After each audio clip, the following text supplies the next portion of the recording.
Good morning, everyone. Good morning.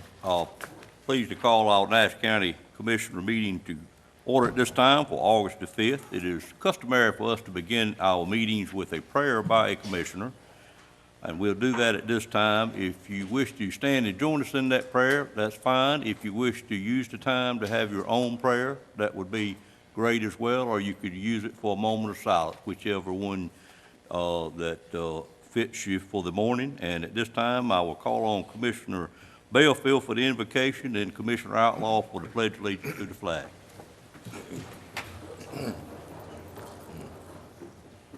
Let's pray. Our Father in heaven, in the name of your Son, Jesus, we assemble here for our monthly county commissioners meeting. And Father, we pray that you're in our presence. We pray that you will guide us through this agenda, that every decision we make will be pleasing in thy sight. Bless us as we continue to run the county government, and we hope that, Father, it is pleasing in your sight. Now bless everyone that's here present today, those that may be making a presentation, and that everything will run smooth as we continue through this meeting. These blessings we ask in your name. Amen. Amen. Amen. Would you join me in the pledge? I pledge allegiance to the flag of the United States of America and to the republic for which it stands, one nation, under God, indivisible, with liberty and justice for all.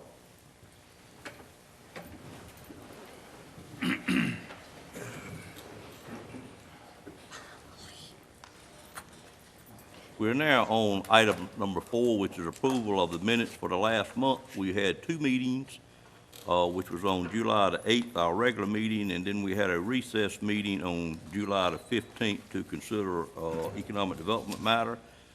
At this time, I'd entertain a motion for approval of those 2 sets of minutes or any corrections or additions that need to be made by a commissioner.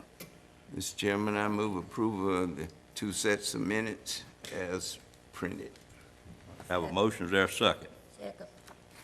Have a second by Commissioner Wells. Any discussion on that motion? Seeing none, all in favor, let it be known by saying aye. Aye. Any opposed by a like sign? Minutes stand approved. Thank you, Madam Clerk. And we're on item number 5, which is a public comment section of our agenda we have at the first meeting each month. And this is a time for anyone from the public that wishes to speak to the Board of Commissioners about any item that's not otherwise covered on today's agenda to come up and identify yourself. We have a sign-up period out front until the beginning of the meeting. I did not have anyone to sign up to speak this morning, but if someone happened to miss that, the board would be tickled to hear from you. Is there anyone here that wishes to speak to the board about an item not on the agenda? And of course, if it's concerning the public hearing particularly, we will wait till we got to that item to hear from you. Anyone? Seeing no one, at this time, we will move on to item number 6, the Charter of Freedom. This is an item we had come up a couple of months ago. Glad to have you back this morning. And is a staff member going to make this presentation, or? Jonathan and I have been working on this, but I don't see him. I can address it if you would. Well, you have 2 people here that may be present. I'll turn it over to you. Yeah, if they could come up, I will just on background say that Jonathan and I went over to the courthouse to look for a good location at the direction of the board, and we believe we found one. We also noticed that the flag in front of the old courthouse is leaning, so we're going to propose that we do a 3-flag setup right behind what they're proposing to match the 3 flags we've got at this building. So I'll let them go All forward. right, Mr. Taylor, welcome back again. And again, thank you for what you do for Nash County. And I'll let you introduce your other guests. Sure thing.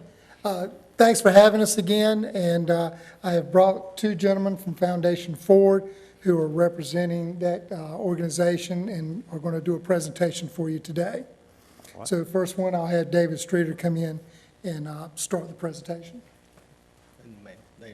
need those. Welcome, Mr. Streeter. Good morning. Morning. Thank you all for allowing us to come and be a part of your agenda today and, of course, your valuable time. I'm just going to make a couple of quick remarks. Number one, if someone needs one of these brochures, I know I sent Rennie some earlier, but if you don't have one, we have about a half a dozen of them there. I'll be glad to give that to you, which gives a little bit of overview about what Foundation Forward is and what we do. Our settings consist of the Declaration of Independence, the Constitution, the Bill of Rights. But the big thing that I wanted to bring to your attention is we do not call them monuments. And the reason so is because every liberty and freedom that we all enjoy and practice every day, whether we agree with each and every one of them or not, comes from these documents. Also, from the lowest courts to the Supreme Court of the United States, every court decision that's made also comes from these documents originally. They are alive and well. They are not dead. A monument, by definition, honors a person or a place or an event that's no longer with us or had a substantial situation there, but it's all in the past. Those things, therefore, are called monuments and not something else, such as a setting. So if you hear us use the word setting, that's the reason we're saying that. So unless you've got some questions from me at this time, I'm going to turn it over to Mr. Lewis, my colleague, and he's going to go through the PowerPoint presentation with you. Any questions from Commissioner Mr. Streeter this time? We just thank you for being in Nash County. Thank you. Ron? Welcome, Mr. Lewis. Good morning, Commissioners. Right side? Yeah. Okay. Did that work? That worked. Very good. I'm a retired county manager. I've followed your county for a number of years, and you're in good hands with your current county manager, and you've had very good county management over my 30 years of time, too. I You want to getting tell paid you, to be here this morning, sir? it may sound strange to some of you, but I really enjoy this because I get to come and meet commissioners and managers across the state, and I can get in my car and go home. And pleasing 7 different personalities is a formidable task, but you have a fine manager to do that. Thank you, thank you. Over my 38-year career, I believe that I have visited every county seat in North Carolina. And I want to say to you that you have a beautiful, beautiful county. I had the opportunity yesterday to visit your complex here with the 3 buildings. If there's a prettier, a nicer setup in the state of North Carolina, I haven't seen it. And while we were on your grounds for about 30 to 45 minutes, it took me over 30 minutes to find a cigarette butt.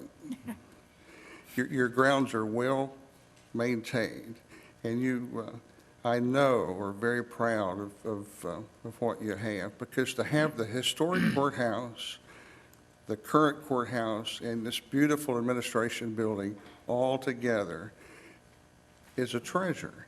And I want to commend you for that. It's a wonderful, wonderful setup that you have.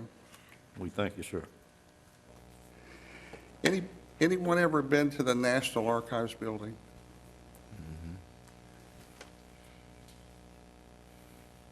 Normally, when I ask that question, about 10% of the group will raise their hand.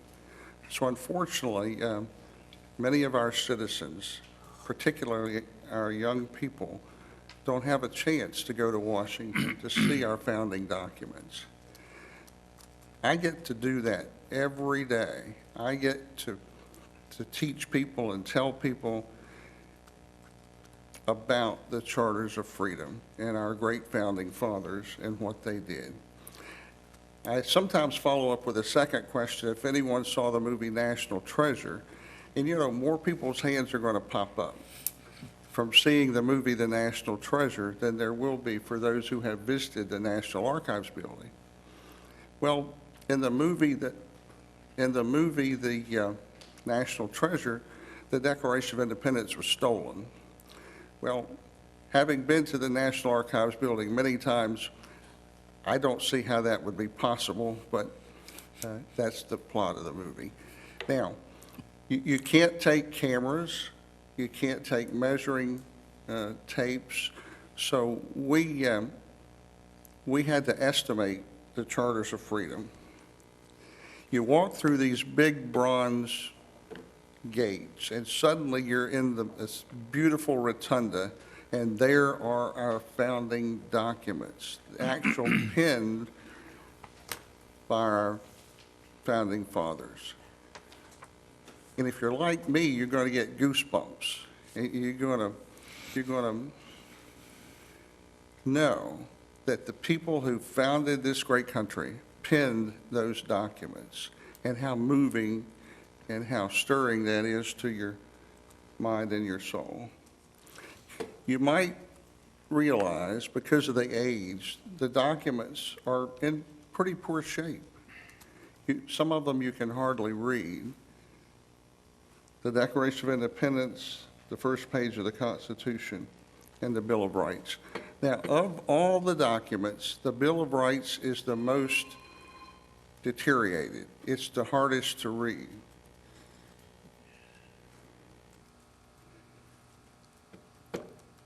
Normally, when we come into a county, I call the county manager, and I set up a meeting. This time, we were invited into your county, and I am so glad that we have educators that are willing to stand up and be accounted for and say, yes, our community needs the founding documents. So we're thrilled to be here with you today, but normally we go about it a different way than what but we're absolutely excited about that. When our teachers are excited about teaching our young people about our founding fathers and about what they did to create this great country, then that is a special attitude for a community to have. Two of our founding fathers were big on education, that being Benjamin Franklin and Thomas Jefferson. They basically designed the education system that we still have today. Benjamin Franklin is my favorite. Let me give you a quick history lesson and remind you that many of the founding fathers were young men. They were in their 20s. When they would get stumped and didn't know the answer to a question, they would go to old Ben, and Benjamin had the answer for them. So Ben is my favorite, and Thomas Jefferson, our third president, was an incredible founding father.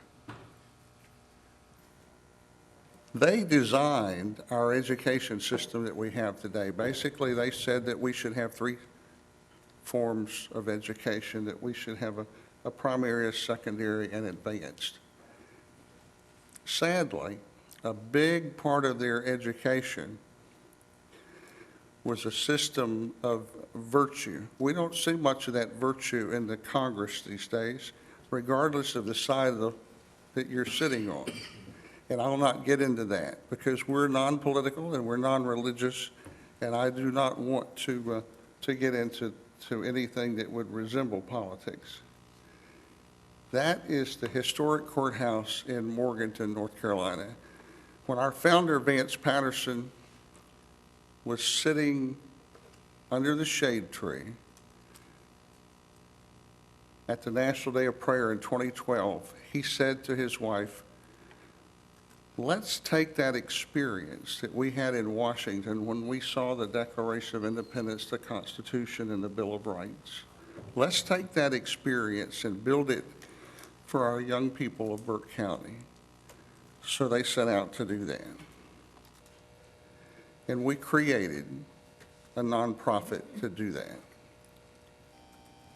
The scope of the project is to design and build replicas of the Charters of Freedom and put them across the state of North Carolina and now across the country. So we want to put them in high-traffic areas where there's a lot of walk traffic. And we also want to be able to park school buses close by and have school trips there to see them.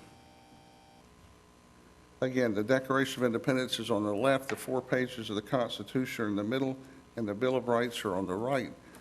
And I said to you earlier that we could not take a tape measure nor a camera, so those dimensions of our Charters of Freedom are based on 4 steps of a short guy and markings on the side of his wife's body for the heights and elevations and slope.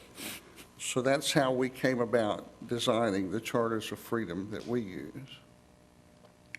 We go subsurface 3.5 feet, and it's reinforced concrete. It's 19 tons of concrete that goes subsurface, and then we go up from there. That's one of the corner settings. That's the middle setting. It's 12 feet across and 4 feet to the rear. Then we put a capstone on the top to house the documents.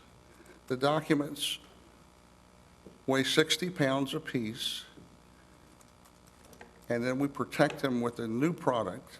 We've changed our glass since we built the original. This is called bullet glass. It's what's used to build skyscrapers. They use it across the country and across the world to build the skyscrapers, and that's the kind of glass that we use to cover them. That's what it looks like when we get finished. Again, the Declaration of Independence is on the left, the 4 pages of the Constitution are in the middle, and the Bill of Rights is on the right side. Our founding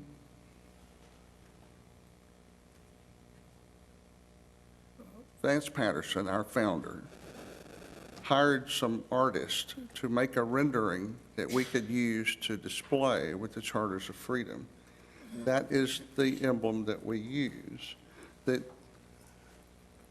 eagle is bold, defiant, strong, representing the Declaration of Independence. The stars at the top represent the articles of the Constitution. The stars at the bottom represent the initial Bill of Rights that will be part of the setting. We put a time vault in the back, and we want you to participate and the citizens of Nash County to participate in putting items into the time capsule. Now, the time capsule will be opened on 2087. Now, if any of you are here at that time, please remember that we left the combination to the vault with Commissioner Davis. Is that all right, Mr. Chairman? Well, it depends on how eager you are to get back in it, I guess. You don't want me, please pardon me for picking on you just a That's little quite bit. all right. I understand that you have a sense of humor, so I thought I could get away with that. I'm one of the world's worst pickers also, sir. That's the plaque that goes over the time capsule. Now, there's a story here, and I'll not go into the details other than to say that the mayor of Morganton had planted that tree about 30 years ago. And when he asked where we wanted to put the Charters of Freedom, we said where that old dead tree is. And his staff went, because they knew that all Hades was about to break loose. But Mayor Cohen was the first to say that the tree had to go. And that's what it looks like today. You didn't see that, those flagpoles because of that old dead tree. But fortunately, in your beautiful location, we don't have to cut any trees down. You have it looks to me like that your location is tailor-made for our Charters of Freedom. That's one of our brick settings there. That's in Asheville, North Carolina. That is in Illinois, in the town of Jackson, Illinois. That's one of our dedications. The veterans really, really embrace what we do because each veteran, do we have veterans on the board? We do. Each veteran took an oath to protect and defend that Constitution that we're so proudly display. So veterans are a big part of our work.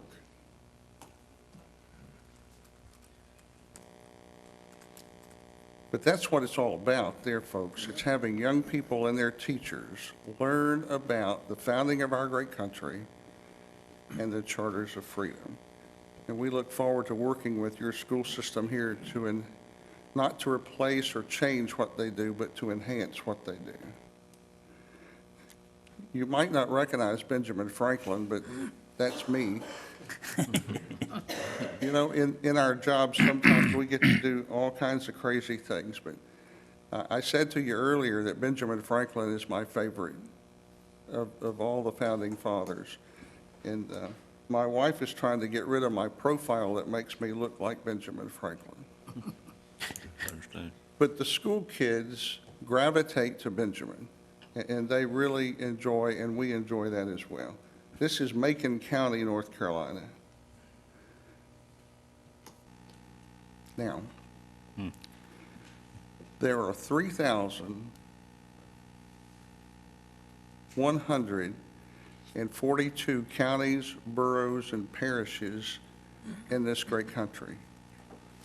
And what started out to be a Burke County and eventually Western North Carolina event has become a nationwide event. We plan over the next 10 years to place as many in those counties across this country as we can. And once again, we're delighted to be in your beautiful county today. Foundation Forward is about education.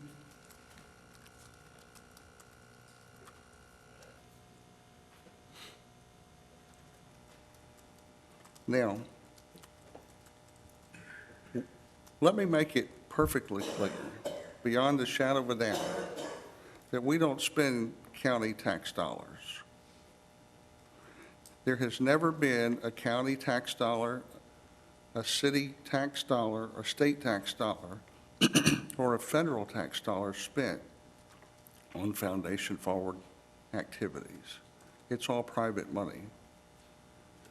Now, that being said, our founder has begun to allow me as a treasurer to use in-kind services. So if the city or the county has a backhoe that would help us dig the hole, if there's a local concrete company that would like to donate concrete, those kinds of in-kind services we do accept. There's about $6,000 worth of in-kind services in this setting.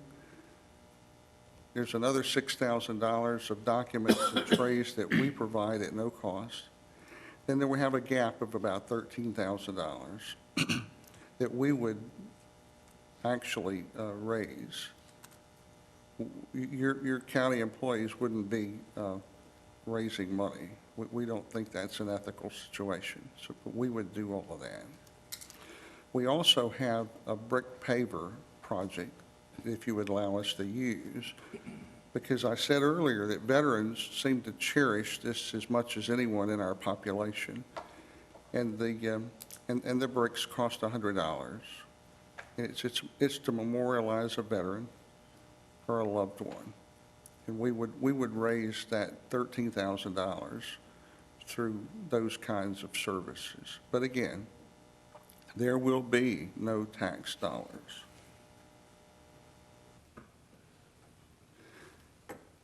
Your very capable assistant manager is going to assist me with a very short video, and then I will answer any questions that you might have. Foundation Forward, where history meets the future. Those who are fortunate enough and have the time can see their charters of freedom in Washington, D.C. However, most will never see these original documents. Vance and Mary Jo Patterson took that experience and in January 2013 set up Foundation Forward, an educational nonprofit. From the beginning, this has been an educational project. Our founding fathers believed that in order to have a free and independent country, you must understand how government works, that you cannot control what you do not understand. And that's the purpose of Foundation Forward, to educate our students and preserve the history of our country, of our founding fathers, the story behind these founding documents, and what it took to bring these amazing ideals to reality. There are 3,142 counties, boroughs, parishes, independent cities, census zones, and the District of Columbia in the United States. Our goal as a foundation is to place Charters of Freedom settings in as many of those communities as possible over the next 10 years. Once these settings are in place, we don't just leave.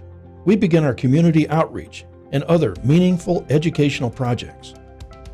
Imagine, if you will, teachers bringing their 3rd, 4th, and 5th grade students on annual field trips to their Charters of Freedom settings, where they'll spend time learning about the founding documents, about the founding fathers. They'll learn how government is meant to operate, and about their state and local government and local heroes.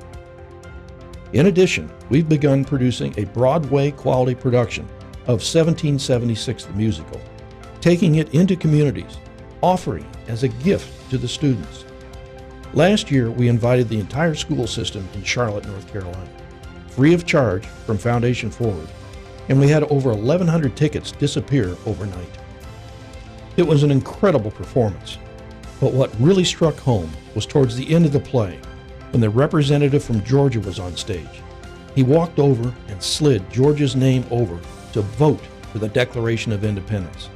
The kids just went crazy, and it was at that moment I knew that these kids had actually taken ownership of their American history, perhaps for the first time in their lives. And it was an incredible feeling, an amazing experience for all involved. Our hope is they took that experience back to their classrooms for in-depth discussions, and that they took it home and told their families about it, to make their families want to go down to their Charters of Freedom settings, creating a life experience, sharing that feeling, and their new appreciation for American history. It's through these efforts, by placing these documents in permanent proper settings, in local communities across our country, combined with the meaningful civic education programs, the site visits, and the Broadway quality production of 1776, that we believe we are helping to preserve the history of our country, the democratic form of our republic, so that future generations will have and understand the rights and liberties our founding fathers intended. Our hope is that our future leaders will come from communities where they have their own Charters of Freedom settings, that your children will no longer grow up talking about the Constitution and Bill of Rights in Washington, but they'll be talking about their Constitution and their Bill of Rights, the ones they grew up with right in their home community. After one visit, these grade school children will know more about our history and government than most of the people in the United States. If your community is fortunate enough to have been selected to receive a gift of a Charters of Freedom setting, then that means the funding is in place. Funding that involves no tax dollars. Foundation Forward, an educational nonprofit where history meets the future.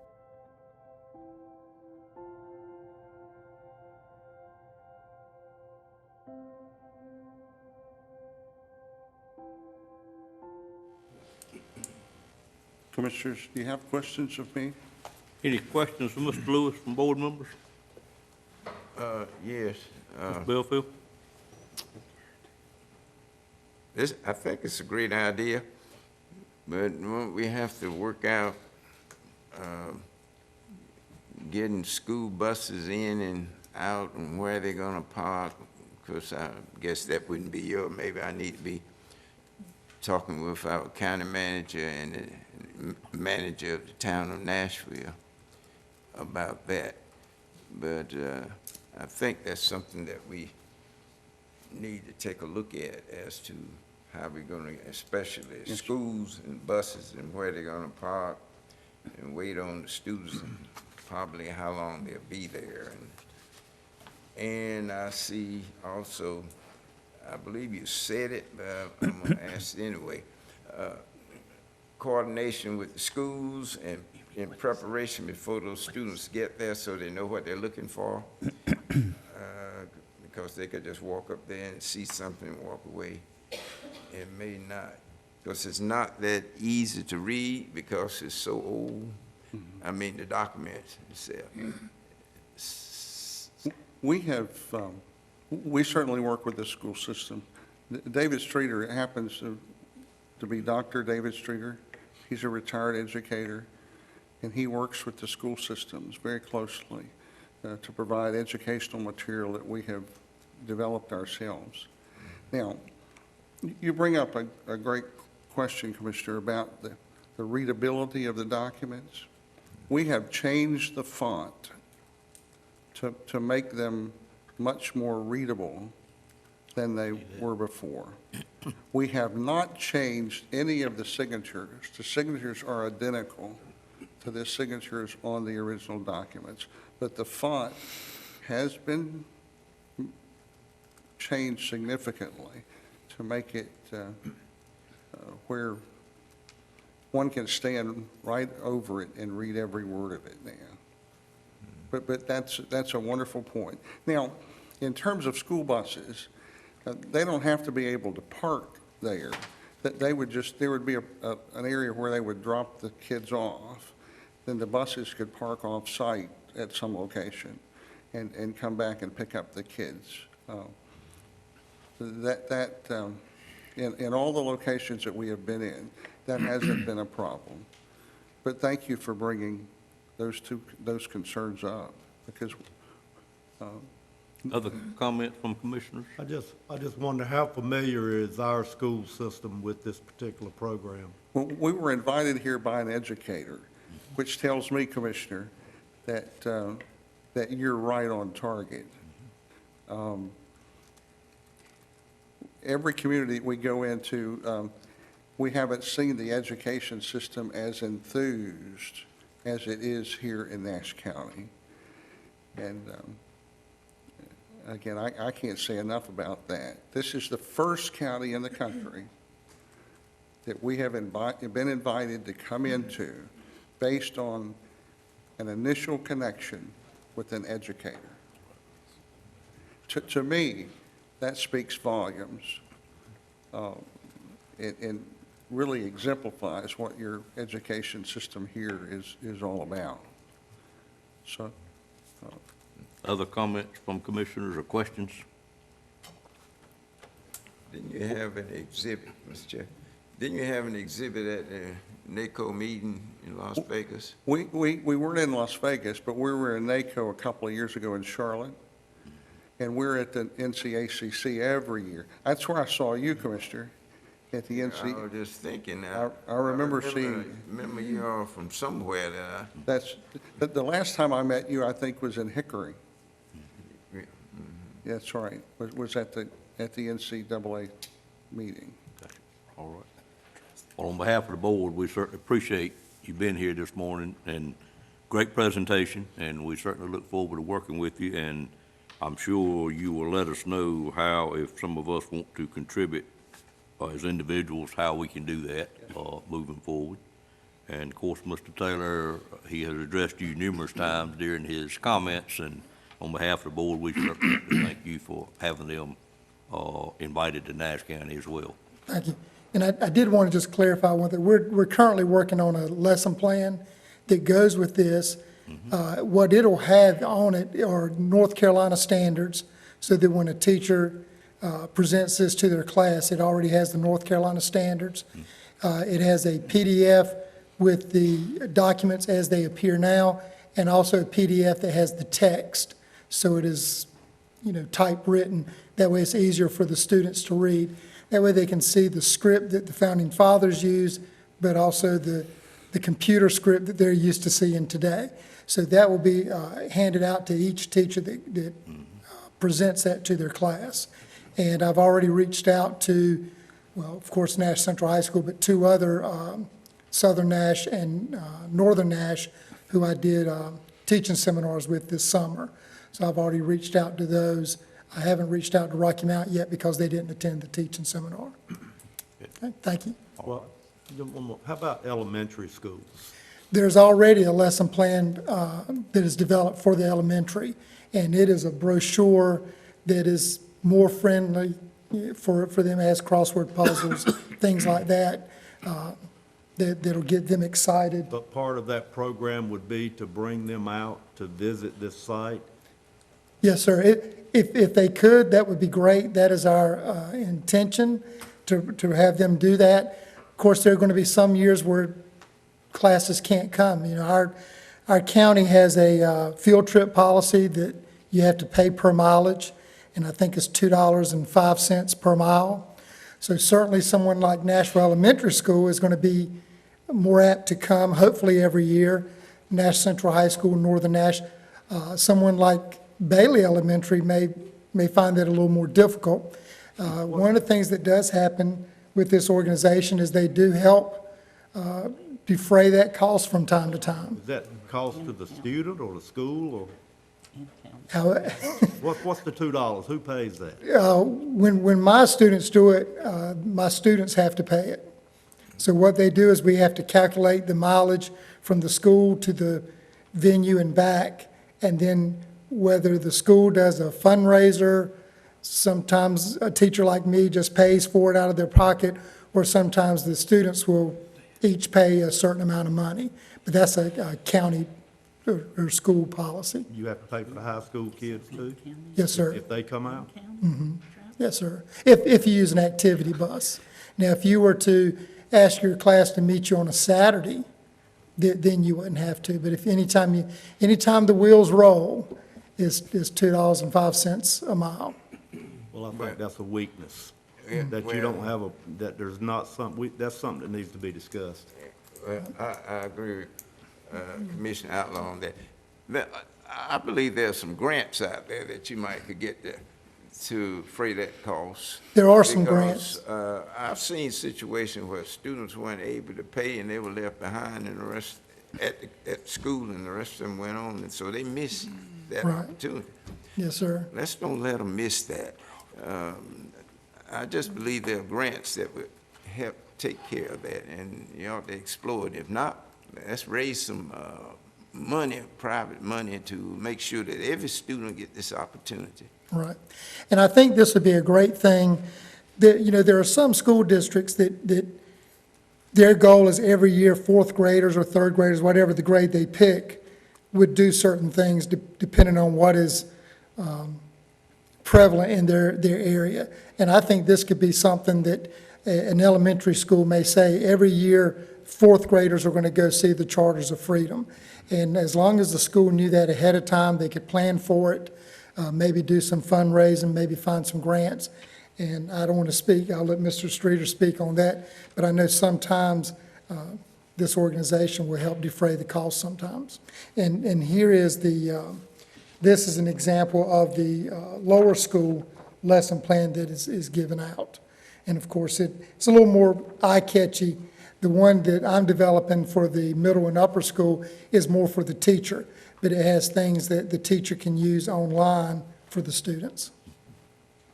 Mr. Taylor, on that subject matter of the cost, I hear enough comments from commissioners that through your proper channels, of course, if you would keep the board informed, I'm sure we could work with the school board to make sure we have students coming at least sometime during their elementary Right. years. Yes, sir. Thank you. But through proper channels, you do that, keep us informed. All right, thanks, sir. Yes, sir. I would just like to take a moment to reemphasize that the educational brochure, I have 2 or 3 of those here. I'll leave those. Those are focused on 3rd, 4th, and 5th graders. Those are complimentary for the asking from the superintendent. Also, I got to know Mr. Taylor and come find out he was a historian, and we're working together, as he said, for some educational materials for middle and high schoolers. And I think they can even be used on the college level as well. And again, those will be complimentary. And again, with the request from the superintendent or the designee, we are more than willing to help with financial assistance to make field trips or experiential education situations possible. So, We certainly appreciate that. We should be able to allow you to spend your money putting more of these up, and let's take care of that in Nash County, that cost. But, we'll see how it goes moving forward. Okay. And thank you all for being here. Thank you. Ron, did you have anything else for Mr. Taylor? Mr. Chairman, thank you so much for having us. Z, thank you. Well, we're on the all- thinking side of this situation this morning. I do have one question, been in the construction myself, but not put you on the spot. From the time you're where you are this morning with us, what is generally the time that the project is completed? Is that based on ability to raise funds, or is it, how does it normally work? And what is the routine or the time frame? From what I have seen so far, and I've only been here for 2 days, from what I've seen, I think 60 to 90 days would be appropriate. Okay, quicker than I thought. If you, Mr. Chairman, if you and the board decide to move forward, what would help us the very, very most would be for you to select a steering committee for me to work with. Those that have backgrounds in construction or community support, that would be very helpful to us. All right. And with your permission, I'll talk to county manager about that. You don't need my permission to talk to him, but you certainly have it from the board if you think you need it. Yes, sir. Thank you. And again, you have a beautiful county, and when we dedicate the Charters of Freedom in your beautiful county, we will have an incredible day that day. Right. It'll be a lot of fun, and we look forward to that. Thank you for having us. Thank you, sir. Appreciate it. If I may. Mr. Yeah, Lamb? Jonathan has come in, Boone, he and I were the ones that preliminarily found the site, and so if y'all would go with him, he'll show y'all where we're looking at putting the Charters of Freedom. Thank you.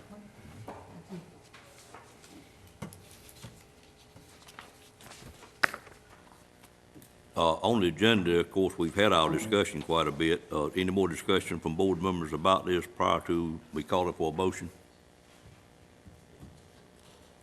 Seeing none, the request is to call for a motion to move forward with this item. So moved. Second. I have a motion by Commissioner Outlaw, second by Commissioner Belfield. Any questions on that motion? All in favor, let it be known by saying aye. Aye. Any opposed by a like sign? Motion carries. And, Mr. Lamb, if you would work with, the staff and recommend back to us this committee that you need, and any way any board member can help, certainly let us know. But if you would report back to us on that, we'll certainly move forward with that committee as well. I'll do that by email since we don't meet again until September 9th. Okay. If you have any cell phones that aren't turned down, we certainly appreciate you turning them down, because that shows up in our video, and sometimes it makes the clerk's job a little bit harder to decipher the minutes, which is what she uses it from. And we will remind you at the end of the meeting to turn it back up if you like. Moving forward to item number 7 is a resolution of support for the Carolina Family Health Centers. I'll turn it over to our Assistant County Manager at this time to make that presentation. Good morning. Morning. I have a short resolution of support for the board to consider for the Carolina Family Health Centers Incorporated. I'll just read it to you. Whereas Carolina Family Health Centers Incorporated provides comprehensive, culturally competent, and cost-effective health services for the residents of Nash, Edgecombe, and Wilson counties. Whereas Carolina Family Health Centers delivers quality care using team-based approach, which allows providers across multiple disciplines to work together with the patients to achieve a common goal of improving the patient's overall health. And whereas the Carolina Family Health Centers will be celebrating the National Health Centers Week during the week of August the 4th through August the 10th. And whereas the Carolina Family Health Centers is hosting a ribbon cutting on August the 9th 2019, at their Nash County-based medical center, Harvest Family Medical Center, a dental center, the Carolina Family Dental Center, located in Nash County at 8282 NC Highway 58 South, Elm City, North Carolina. Now therefore be it resolved that the Nash County Board of Commissioners recognizes the 25th anniversary of the Carolina Family Health Centers Incorporated. The board wishes to express appreciation for the valuable health services provided to the citizens of Nash County. This, the 5th day of August, 2019. All right, any questions on the resolution from board members? Just for clarification, is it the 8th or the 9th? I think it's the 8th, the ribbon cutting. The ribbon cutting is the 8th. Right, okay, thank you. Other questions? Sue, did you have a question? You look like you might. Okay, all right. And I understand you were going to present this resolution. That is correct. Okay, all right, and I appreciate you doing that. Our company was involved in building it, and I just prefer another commissioner do that, if you would. Entertain a motion to approve the resolution then? So moved. So moved. Second. Moved by Commissioner Leggett, second by Commissioner Outlaw. Any questions on that motion? All in favor of the motion, let it be known by saying aye. Aye. Any opposed by a like sign? Motion carries. We will take care of it. I also want to express my appreciation to Ms. Leggett for her willingness to present this resolution. Thank you very Absolutely, much. it's an honor. And of course, all commissioners are invited to be at the ribbon cutting. If you can so make it, I think it would be a good show, and if numerous ones of it could make it, I remember the one they had numerous years ago when they first opened. It was very well done, and Representative Butterfield was at that particular one, I do recall, and probably may well be at this one as well. Moving on to item number 8, which is introduction of 4-H youth attending the 2019 North Carolina Association of County Commissioners Annual Conference, something that we're always excited about, and I'll call on Sandy Hall to make this presentation and introduce us. Good morning. Good morning. Good morning.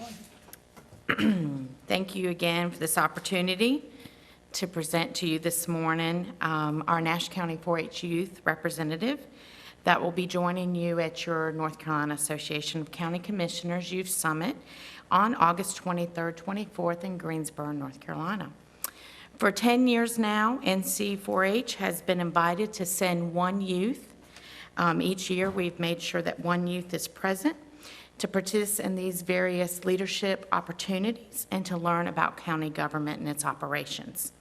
Over the years, they have completed numerous scrapbooks, had extensive visits, and learning about county government and attending county commissioner meetings.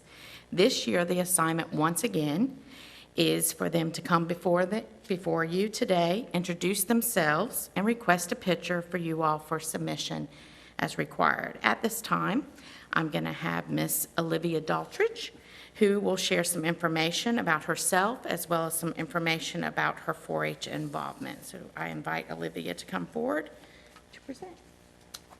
Welcome, Olivia, and please do not be nervous. We're just Nash County folks up here. Good morning, Commissioners. Morning. Good morning. My name is Olivia Daughtridge. I'm 15 years old. I attend Rocky Mount High School, and I've been in 4-H since I was 8 years old. I'm honored to have this opportunity to speak to you all this morning, as well as attend today's Board of Commissioners meeting to learn the concerns and needs of Nash County. I'm looking forward to joining you all in August for this Youth Summit experience. Nash County 4-H is a thriving youth development program that not only has strengthened my leadership skills, but reaches more than 5,800 youth through 4-H clubs, school enrichment partnerships with the school system, and special interest summer day and overnight residential camps.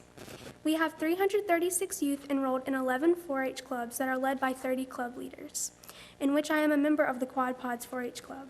The Quad Pods 4-H Club focuses on livestock judging. Now you may ask, what is livestock judging? Livestock judging is a highly competitive experience that enhances independent decision-making abilities while challenging participants to process information quickly and be able to defend a position or decision. Livestock judging is the visual appraisal of an animal's physical traits, including positive and negative features. The ultimate goal in judging livestock is to compare and contrast the 4 animals in a given class against one another, and then compare them to the ideal animal. Some of the skills I have learned through livestock judging are valuable time management skills, responsibility, and how to be competitive while demonstrating integrity, honesty, and respect. Thank you for your continued support of the Nash County 4-H program. I look forward to visiting you all at the NC Association of County Commissioner Youth Summit in a few weeks. Thank you for this opportunity to speak with you today. Do you have any questions? Any questions of Olivia at this time? No question, but just a comment. It'd be a great experience for you Thank you. to be there. Learn a lot about government and leadership. Very good presentation. Yeah, I saw quickly my comment that not be nervous wasn't necessary. You did a great job. Probably the reason you were selected to do this year. Any other comments? Do you have another request? Yes, may you please take a picture together now? We'd be honored to, if you would Thank come you. forward. How do we normally do this? Get all it together here.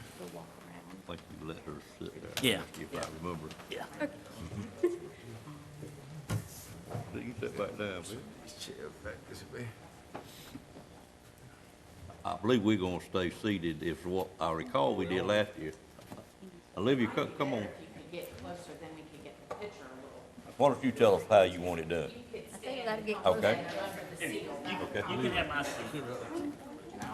Under the seat. Why don't you come right here, Olivia? Standing or? Standing. Okay, you're right there. Yeah, stand here so you will be under the seat.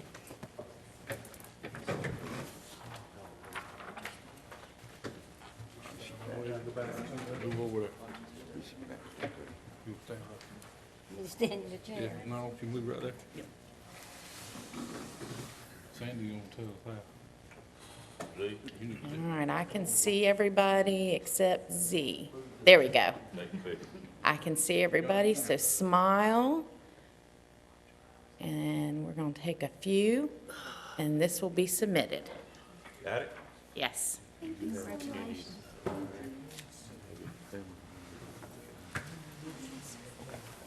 Get you recognized. Look forward to seeing you in a couple of weeks.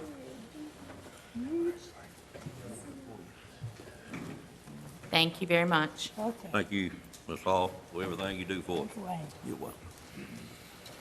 Make sure you get the right chair.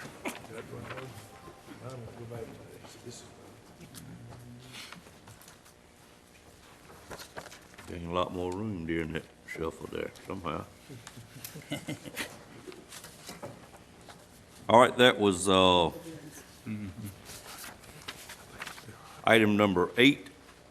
We'll move on to item number 9, which is a quasi-judicial public hearing on the conditional use permit request for a solar farm here in Nash County. And at this time, I would call on Mr. Tyson to make this presentation for us, sir. Good morning. This Morning. is a conditional use permit request, as the chairman said, for a solar farm. The first map in your agenda packet this morning just provides a little context. This is a map of all known solar farm projects in Nash County. You can see that they're numbered. The ones that are shown in green are currently operational. The ones that are shown in yellow are technically still under construction, although both of those are very near completion. And the ones shown in red are proposed. All of the ones in red have a zoning approval except for number 29, the last one, which is the one that we're considering this morning. A couple things I'll point out there. If I can zoom in. The great majority of these are in the county's unincorporated area and have been authorized by this board, with the exception of 4 that are in the outskirts of the city of Rocky Mount, right in here, and 1 that is found inside the town of Spring Hope, number 12. One that was marked proposed has since become under construction since this map was made mid-July. That's Tate Solar. which is number 24, which would be right here to the east of Castelia. And then, of course, the one that we're considering today, number 29, Phobos Solar, is between Middlesex and the town of Spring Hope right there, that red dot. So this just provides some context. There's a table at the bottom of your map that lists the addresses, the names, and the acreages and what jurisdiction they're in. Moving on to the specific requests today. I have an aerial photograph of the subject properties, which are outlined in red. This is also included in your packet.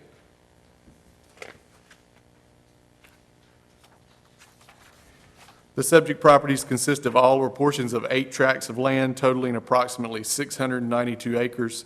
That is northeast of the Samaria community between the town of Spring Hope to the north and the town of Middlesex to the south.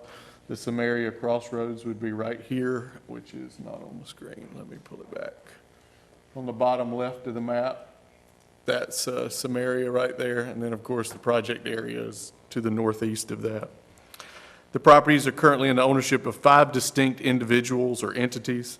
They're located, as you can see, on the east side of South NC Highway 231, the south side of Frazier Road, and both sides of portions of Prophecy Road, Old Nash Road, and Valley Road. All the subject properties are zoned A1 agricultural and are either wooded or used for agricultural cultivation. There is one existing dwelling, single-family dwelling, located on one of the parcels. That is the largest parcel, the 300-acre tract right about there, as well as an existing cemetery on the south side of Valley Road, which is roughly here. The subject properties, as you can see, are located directly across Frazier Road from the existing Brantley Solar Farm. That's outlined in blue in the northeastern portion of the map. That is 360 acres at 3305 Frazier Road, and east of the Shea Solar Farm, also outlined in blue on the west side of the map, which is approximately 27 acres. This aerial photo was taken in 2017, so you can see the panels are in place for Shea Solar. The property had been cleared for Brantley Solar, but those panels are in place today. They're just not evident in this aerial photo. Phobos Solar LLC has submitted conditional use permit request CU 190701 on behalf of and with the permission of these property owners in order to authorize the development of an 80-megawatt photovoltaic solar farm. The power generated by the facility will be sold to Duke Energy Progress. The facility, like all of our solar farms, will include fenced areas containing rows of ground-mounted solar panels. These panel arrays will be a tracking system, so they tilt slowly throughout the daylight hours to track the movement of the sun. This is not the only tracking system that we have. The majority of ours are called fixed tilt, where they don't move, but this is certainly not the first tracking system that's been proposed for Nash County. You have a site plan that's included in your agenda package, which I'll refer to next.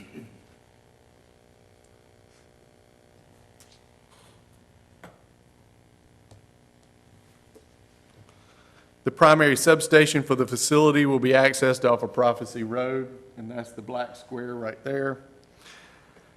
There's also 9 other proposed points of access from the surrounding public roads, so you have a total of 10 driveways, each one leading to either the substation or usually an inverter equipment pad. One portion of the project area is not contiguous with the rest of the parcels and will be connected via an overhead electrical line within a utility easement. That can be seen, these 2 parcels right here. Let me zoom in. You'll notice there's a gap in the panels here. This property is not currently proposed for panels, and there's an overhead electrical line within an easement that would connect those 2 portions of the facility. If approved, this would be the largest solar farm in Nash County. For some perspective, it would be almost twice the size of the next largest facility, which is the 360-acre farm directly across Frazier Road on the north. And also, if you look at the table that I provided you at the beginning of my presentation, if you average out the size of our current existing solar farm projects, the average size is around 55 acres. So this is a substantial project. You have two other versions of the site plan, one that shows more detail on the north and one that shows more detail on the south. You'll notice some colored lines around the perimeter of the solar farm, and I'll just use this section as an example. The colored lines around the perimeter represent visual screening buffers. They are two categories: mandatory, meaning those that are required by the minimum requirements of the ordinance, and then the elective category, which are those that are to be provided by the applicant but are above and beyond the minimum requirements. The mandatory screening buffers are shown in green and pink. The green color indicates buffers that will be planted by the applicant with new vegetation. The pink color indicates areas that are already vegetated and the existing natural vegetation will be preserved. The elective or the additional screening is shown in orange. In general, is shown along the public road rights-of-way. That is extra screening which has been proposed by the applicant. But don't be confused by the terms mandatory and elective. If the site plan is approved showing the screening, then it will all be ultimately required to be installed. So the difference is just what is required by the ordinance and what has been proposed over and above that minimum by the applicant. There is a screening detail also included in your agenda packet that shows the two planting schemes for these buffers. The one on the left would be the ordinance mandated buffer, which consists of a row of evergreen trees and then some evergreen shrubbery. And then the diagram on the right, which just shows the trees without the shrubbery, is the extra additional elective screening that would be found along the public road rights-of-way. And again, that's not technically required by the ordinance, but it has been offered up by the applicant and documented on the site plan. The Technical Review Committee considered this request on June 28th and recommended approval. The Planning Board considered this request on July 15th. The application was presented by the attorney for Phobos Solar LLC, who is the applicant, by an appraiser, a project manager, and an engineer, all of which are present today, and I suspect you'll hear from them during the public hearing to follow my comments. 8 owners of the adjacent surrounding properties addressed the board that night with questions about the design and operation of the facility. In response, the applicant agreed to 3 specific revisions. The first has to do with the adjacent residential property at 885 Valley Road, which can best be seen on this site plan.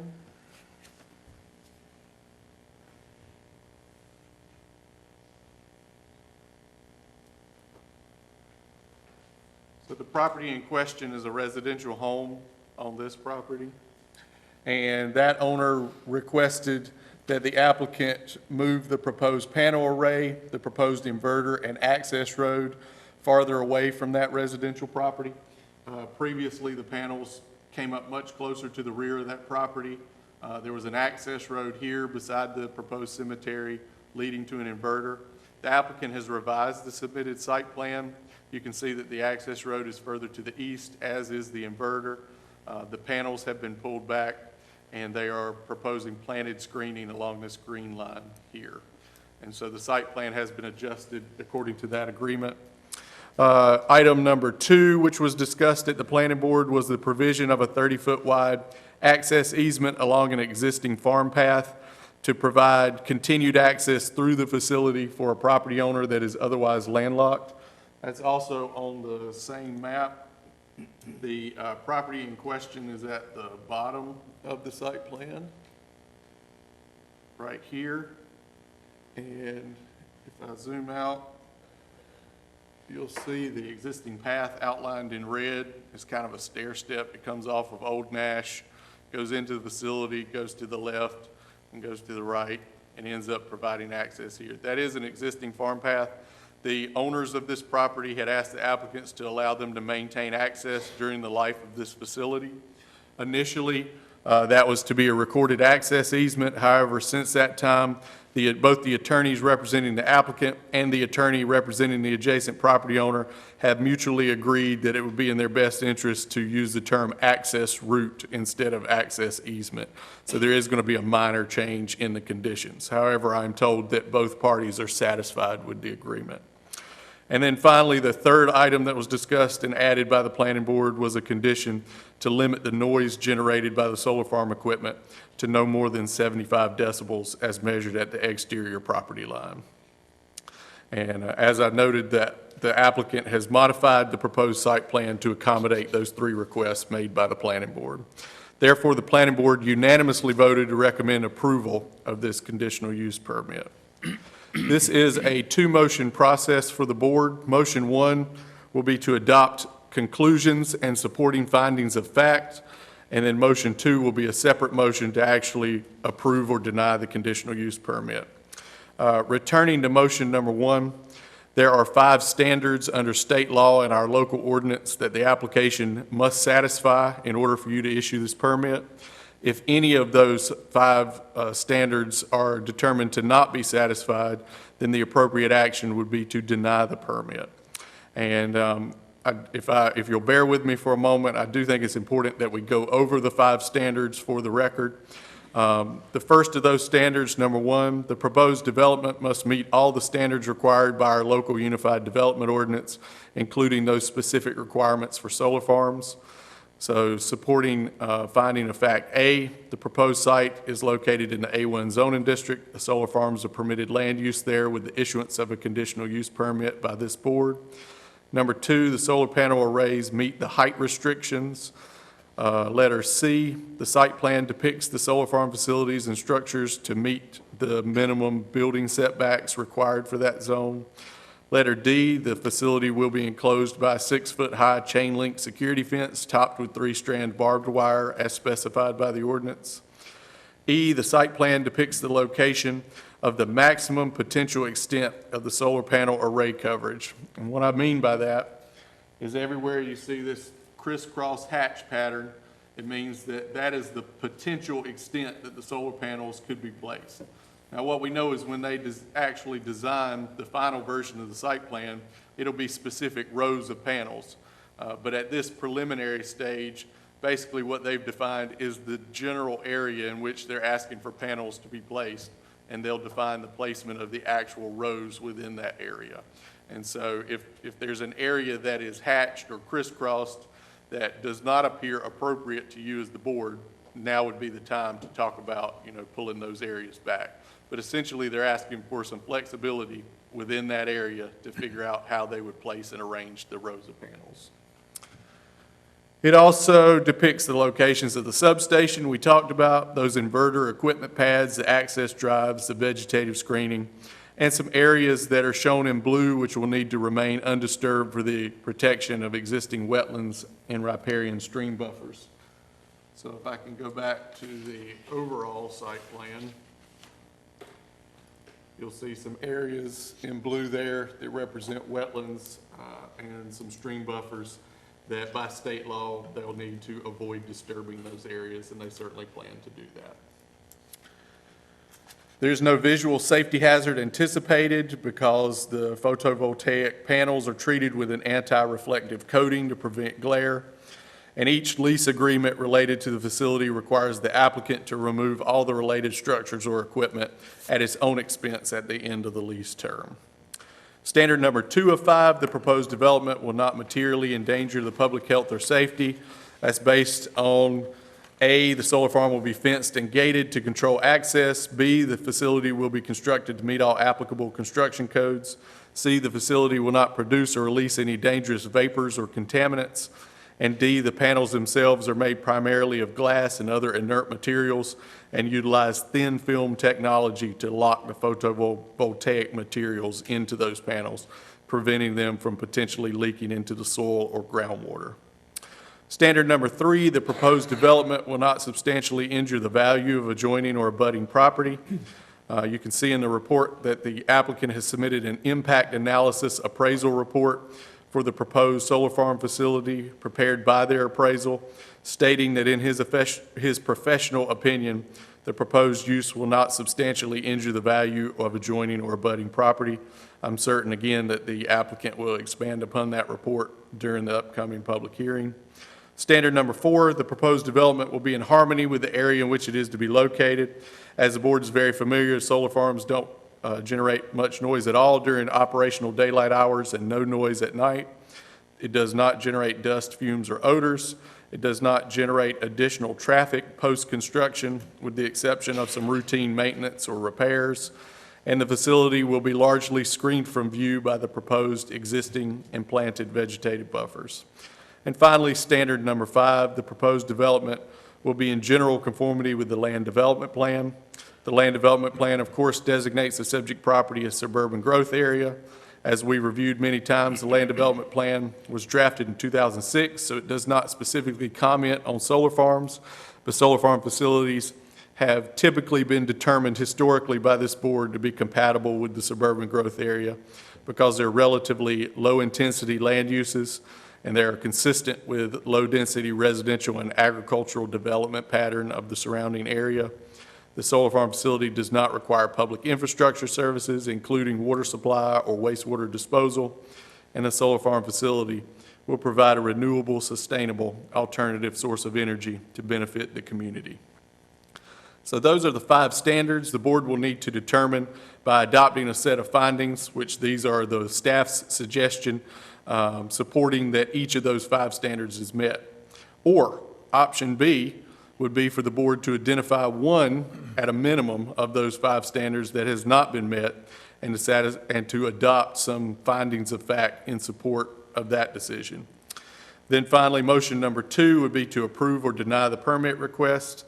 There is a list of, 9, I think, suggested conditions that we request you consider for attachment to the permit. They include the typical conditions for a solar farm facility and those 3 revisions that were agreed to by the applicant at the planning board meeting that I covered previously, with one specific revision, and I'll put that on the screen. This is a difference from the packet that you have in front of you. This is condition number 6.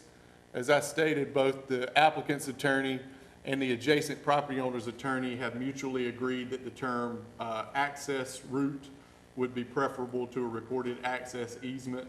I believe that's related to a potential future claim on a prescriptive easement between the property owner and the underlying property owner of the path. But we feel that this wording is equivalent in terms of accomplishing our goal of providing access to that property. So I would ask that when you approve the permit, if you do, you make it subject to those 9 conditions and specifically subject to the revised condition number 6. And I'll prompt you for all that when we get to that phase of the hearing. I do want to close my statement by letting you know that I'll be glad to take any questions from the board first, and I'd also like to offer this report to be accepted as evidence in this case for consideration during the following quasi-judicial public hearing. And so now I'll be glad to take any board questions. Any questions of Adam, Mr. Belfield?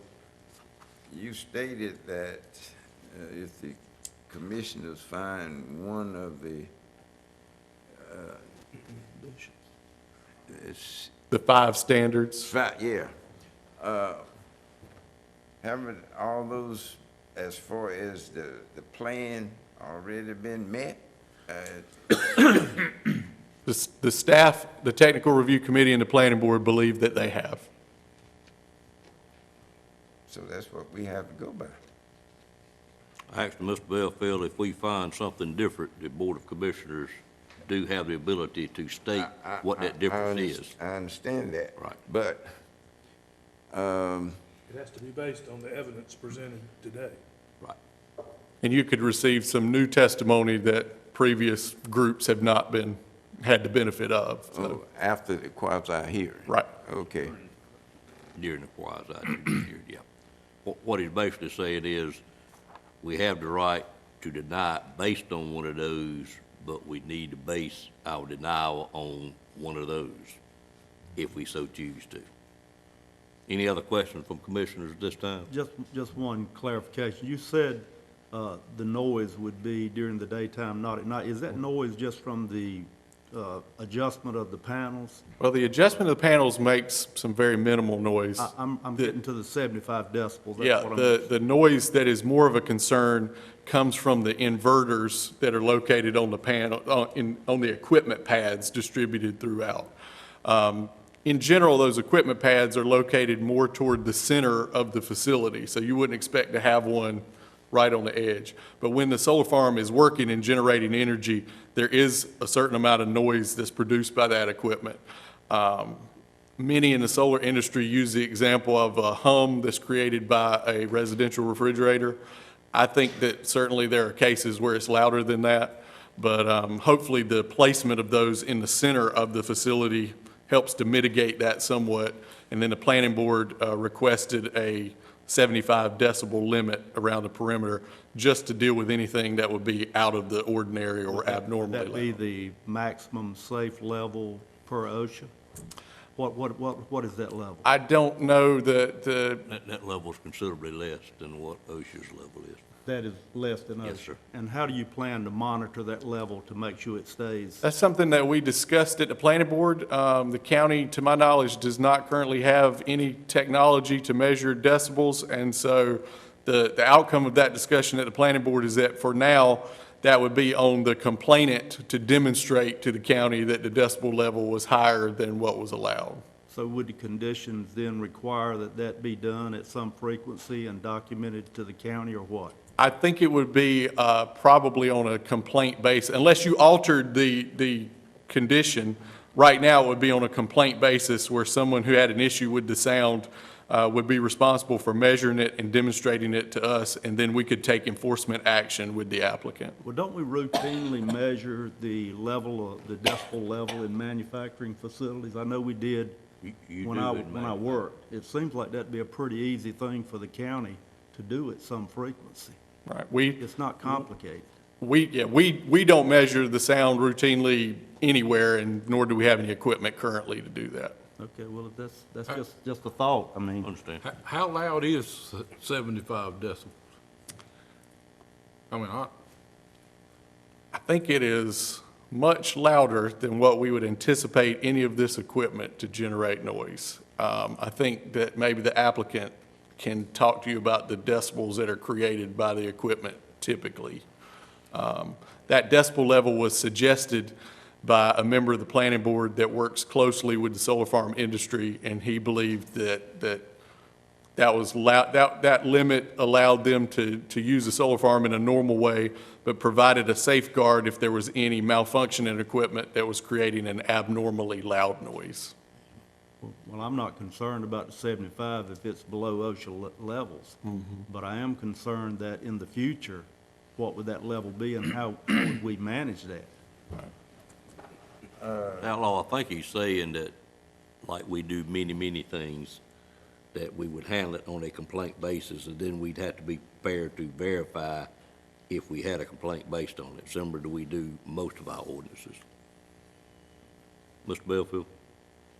I would think that the biggest concern would be probably in the noise at night. Does a solar panel generate electricity at night? No. To my knowledge, the facility is silent when the sun goes down and it's no longer producing energy. The panels aren't tracking anymore, and the inverters are not running. Now, the applicant can clarify that, but that's my understanding. Well, That's why he made the statement during the day I only. didn't think they would be generating any energy at night. Right. But, That'd be a really innovative system if it could do that. I have another The question. bright moon too, and You said the panels consist of glass and other inert materials. What are other materials? They largely consist of glass and other inert materials, and then there is a certain amount encased in the panel that are photovoltaic materials that react to the sunlight. And I think that the applicant can answer that question with a little more scientific accuracy than I can. But the reason for bringing that up is I'll that let the applicant- part of the documentation they submitted is that anything that could be considered harmful is sealed within there to prevent it from leaching out into the soil or the water supply. other questions of Adam at this time? Thank you, Adam. Ladies and gentlemen, at this time, we're going to call for a public hearing. And I would entertain a motion to call for that public hearing. Before I do that, do any of y'all signaling me down there you need a break? This could be a lengthy public hearing. Oh, everybody okay? Everybody's good? Great, all right. Entertain a motion to go into public hearing at this time. So moved. Moved by Commissioner Combs, there a second? Second. Second by, which will, Sue. Sue, okay, thank you. Any questions on the motion? All in favor of the motion, let it be known by saying aye. Aye. Any opposed by a like sign? Ladies and gentlemen, in the audience, we are now in a public, quasi-judicial public hearing, to, bring items to this board about this particular, special use permit. It is, required that we swear you in to speak at this, particular type of public hearing. And we generally like to do them all at the same time if we could. So if there's anyone here that wishes to speak, we'd ask you to come forward at this time if you're going to speak for it or against it, either one, and I'll have the attorney to swear you in at this time.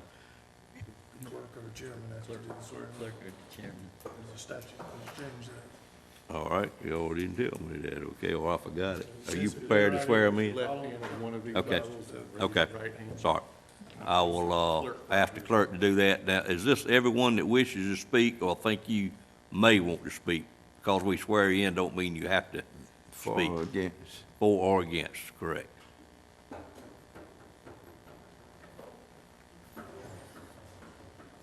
And if somebody changes your mind later after you hear some testimony, we'd be glad to accommodate you, but we do try to take care of this all in one step. Madam Clerk? Thank you. Do you solemnly swear or affirm that the testimony you're about to give will be the truth, the whole truth, and nothing but the truth, so help you God? I do. All right, thank y'all.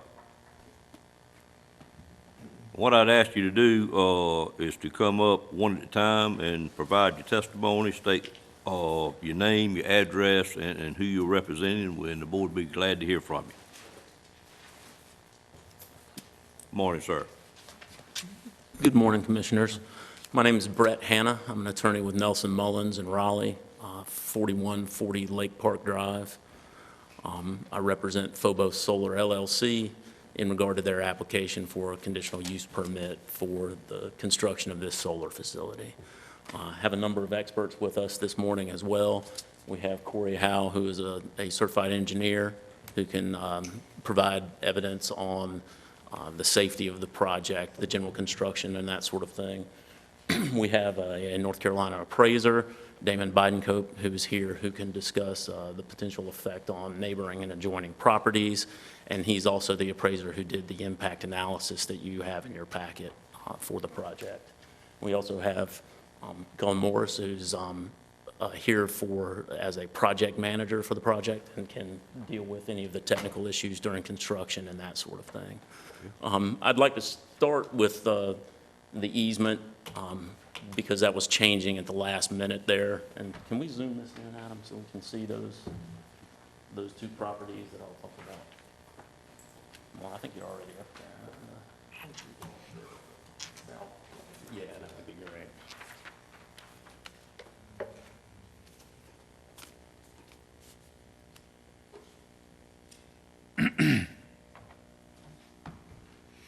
Yeah, that's perfect.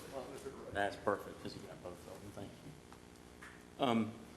We did a lot of community outreach with this project because we knew it had been a project that had been started and then had been delayed for a while, so we wanted to make sure we got out to the neighboring property owners, talked with them, got their opinions and their feedback on the project. So before we actually filed the application, or almost concurrently with the filing of the application, we held a neighborhood meeting and got feedback on our site plan and what we proposed from the neighbors. And many of the conditions that we discussed this morning arose out of those meetings. The one here with the access easement, the owners of this property contacted me based on the letter that I sent them as adjoining property owners, and they were concerned about the access to their parcel. We looked into it and found that there wasn't a documented or recorded easement as we suspected. It's one of those cart paths, a farm road that's been used for forever, and it provides access, but it's not documented access. As the applicant, we agreed that we would provide whatever sort of easement agreement that they wanted. We would record any document that we could, and we had the right to grant easements for the term of our leasehold interest in the property. The problem was we didn't have the right to grant them a permanent easement that would provide them access moving forward after the project. I talked with the attorney representing that property owner, and we decided that an easement that had a definite end to it was not advantageous for them because any prescriptive easement rights might be lost. So what we agreed to was the language that Adam discussed, that we will leave that 30-foot access way open. The fences will be on the two sides, and they can access their property. We won't impede, interfere, or block it at any point in time. We also had the Dentons who own this property up here were concerned, as Adam said, about pushing the array back, which we readily agreed to do. This morning, Mr. Denton has asked if we can put in some screening along this road right here, and just this morning, a few seconds ago, we agreed to do that, and more than willing to do that. And also asked that we not remove the trees from this corner down there, the existing vegetation, because it's old growth trees, and they'd like to keep those. And we've readily agreed to do that as well. I'm sorry apologize for the plan changing, but it's sort of last second. But we have no issue accommodating either of those requests. Can you pull the map down just a bit so we can see exactly where you were just talking about? I think you was talking about this right Yeah, and then he went on to say The trees right there, those trees in this corner, Okay. there's some old vegetation there, some mature vegetation there, that they ask that we leave in place, and we will do that. There'll be some screening, but we'll make sure that we're careful not to remove some of the old growth that's in that area. And we would have shown that, but we don't have time to change it since the request was made. So again, also one of the items of feedback we got in our discussions with the neighbors was that there was some sound that they had detected from some of the other solar facilities, inverters that were making more noise than the manufacturer specifications say. And they provided us with a cell phone video that showed that. In answer to some of the board's questions regarding that decibel limit, we were monitoring where this hearing is decibel limit-wise, and it's 55 to 60. So what we've agreed to is a little more than this meeting. It should be well within the range of like an air conditioning window unit running around somewhere in there. But based on the video that we got from Mr. Denton regarding the noise, we agreed to move the inverters to more internal positions and to agree to a decibel limit that was actually proposed by one of the planning board members as a reasonable number. And that's why we went with 75.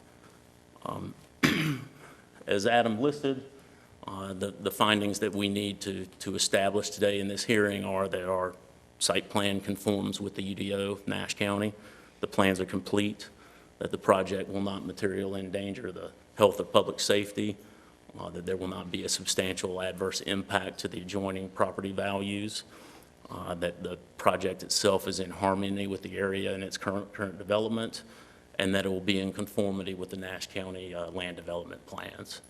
As far as those last two items are concerned, the fact that it is in a zoning district that allows for the development of a solar farm with a conditional use permit establishes that it is in harmony with the area based on what Nash County has decided. And also, as far as general conformity with the land development plan, you as a board have decided that with previous projects and saying that this type of facility in the suburban growth district is a compatible use. For the other elements, I'd like to call forward the experts that I have with me. It seems as if Mr. Howell, with some of the safety and the noise questions, may be the one you want to hear from first. But we also have our appraiser and our project manager if the board has questions for them. Okay. Is there any questions for me preliminarily? Any questions? Thank you, sir. Thank you. Mr. Howell? Morning. Good morning. My name is Corey Howell. I'm a licensed professional civil engineer here in the state of North Carolina. I work for Kimley Horn & Associates. My office address is 421 Fayetteville Street in Raleigh.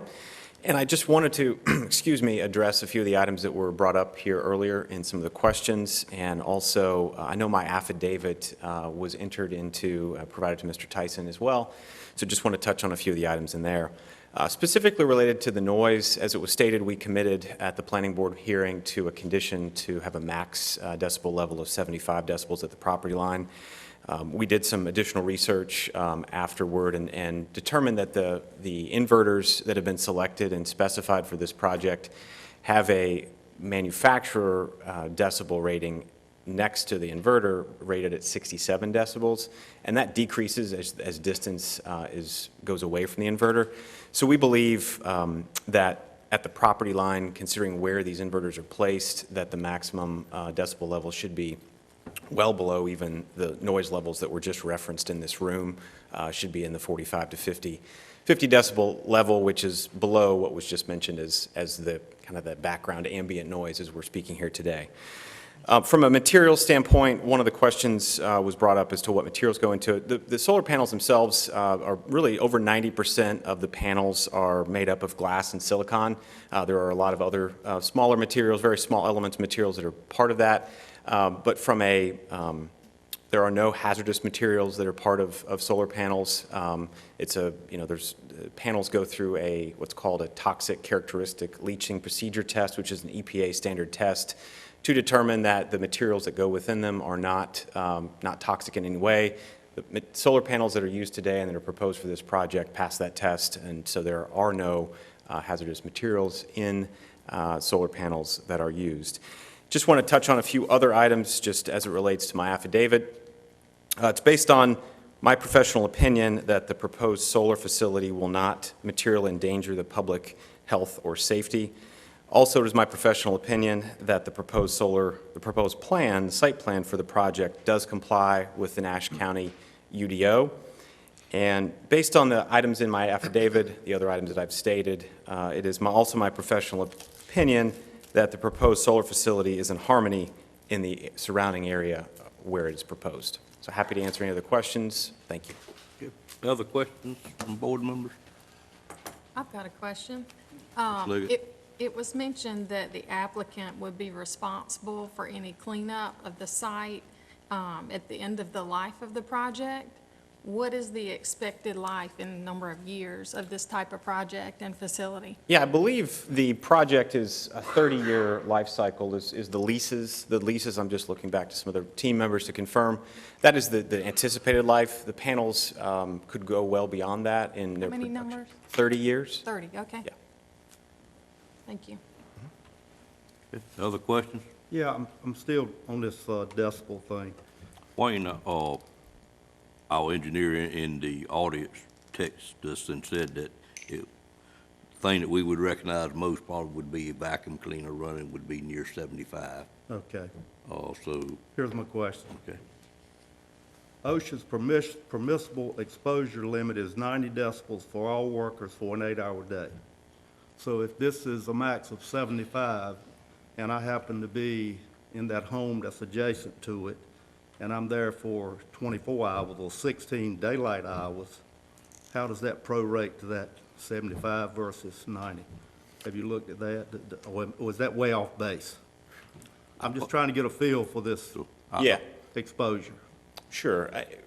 During the Planning Commission meeting, we didn't have all the data with us, so we committed to the 75 number without having a lot of the other data with us. Since then, we've confirmed, as I stated, that the maximum decibel level that this inverter is rated for is 67 decibels. So, and that is if you were up immediately next to the inverter. Over the distance, which we're a couple hundred feet away from any adjacent homes at the nearest point, that sound will decrease down to what we expect to be in the 45 to 50 decibels. So if I'm at the home that's adjacent to it, and it is 75, which is the max, and I'm there for 16 hours, how does that relate to the 90 and 8 hours, the 75 and 16 hours?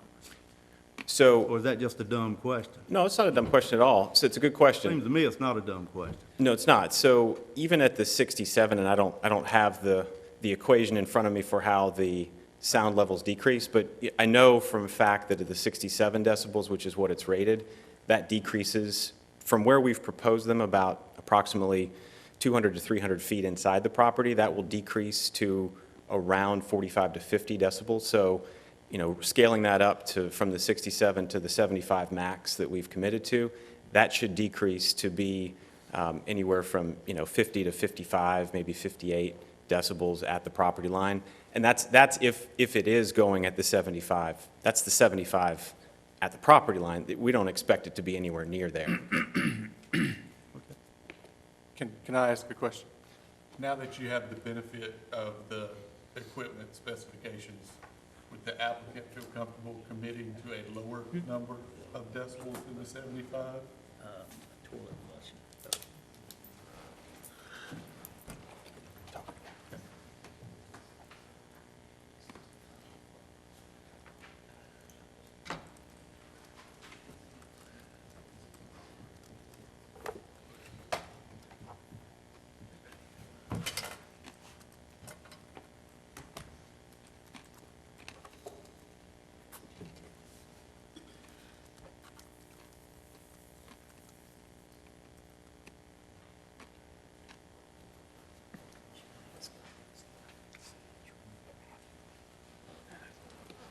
Yes, to answer your question, the applicant is willing to adjust the condition to reduce the max level to 65 at the property line.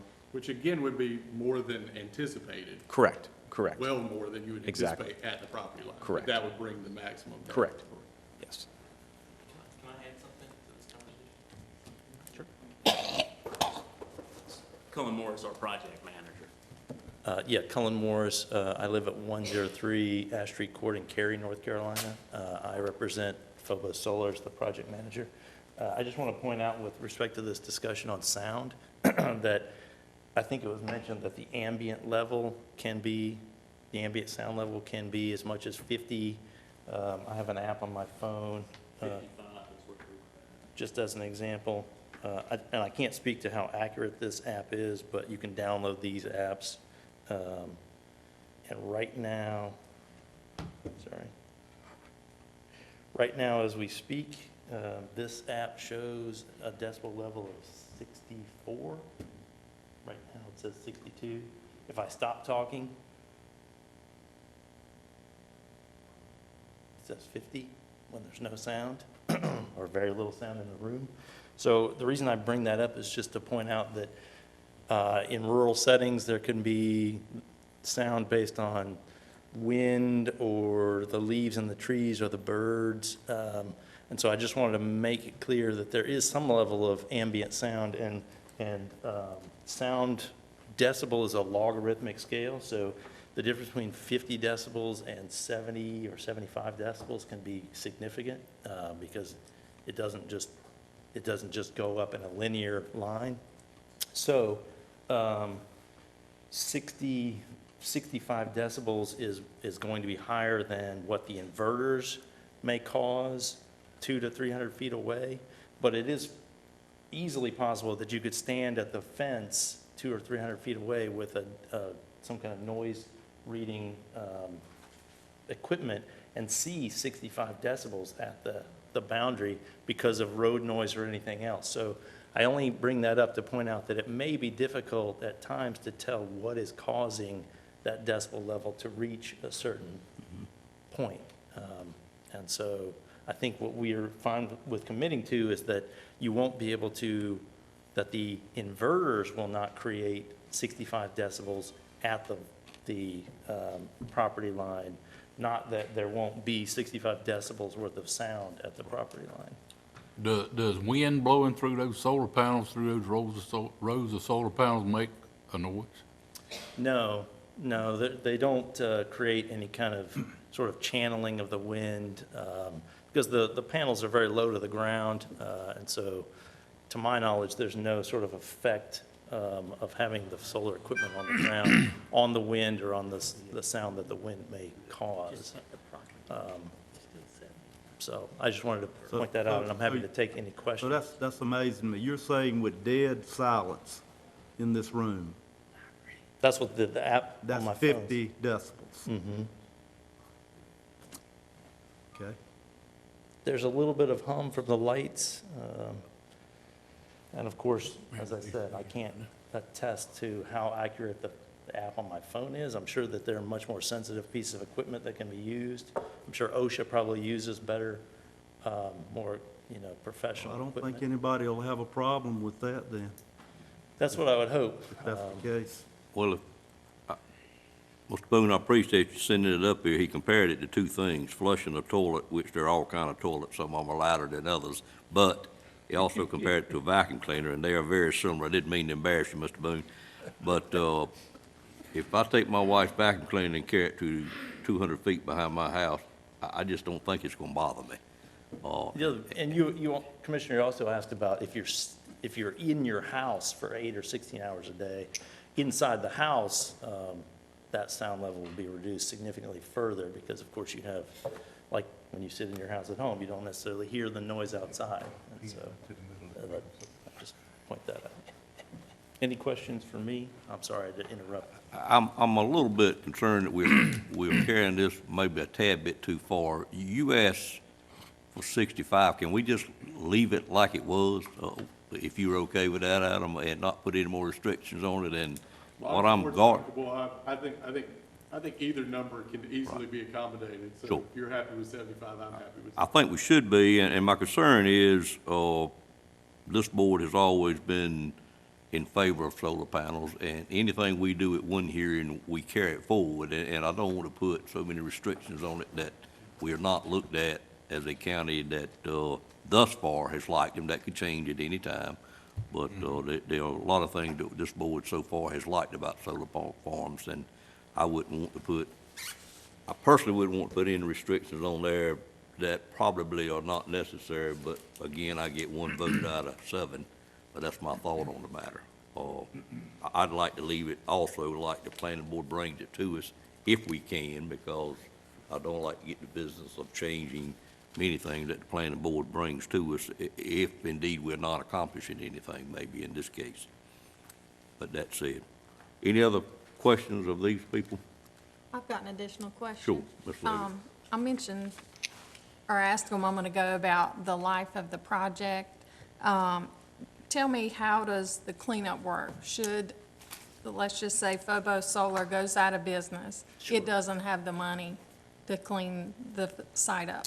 Tell me about that. Sure, absolutely. So first of all, as Corey or maybe Brett mentioned, the agreements that we have with the landowners do require the owner of the solar facility to remove all of the equipment at the end of the term of the lease and to restore the land to substantially the same condition that it was in when we approached the landowners. So there's that condition that's placed upon the owner. But your point is about whether the solar farm maybe is, the solar farm owner maybe isn't capable or, doesn't have the wherewithal or whatnot to do it.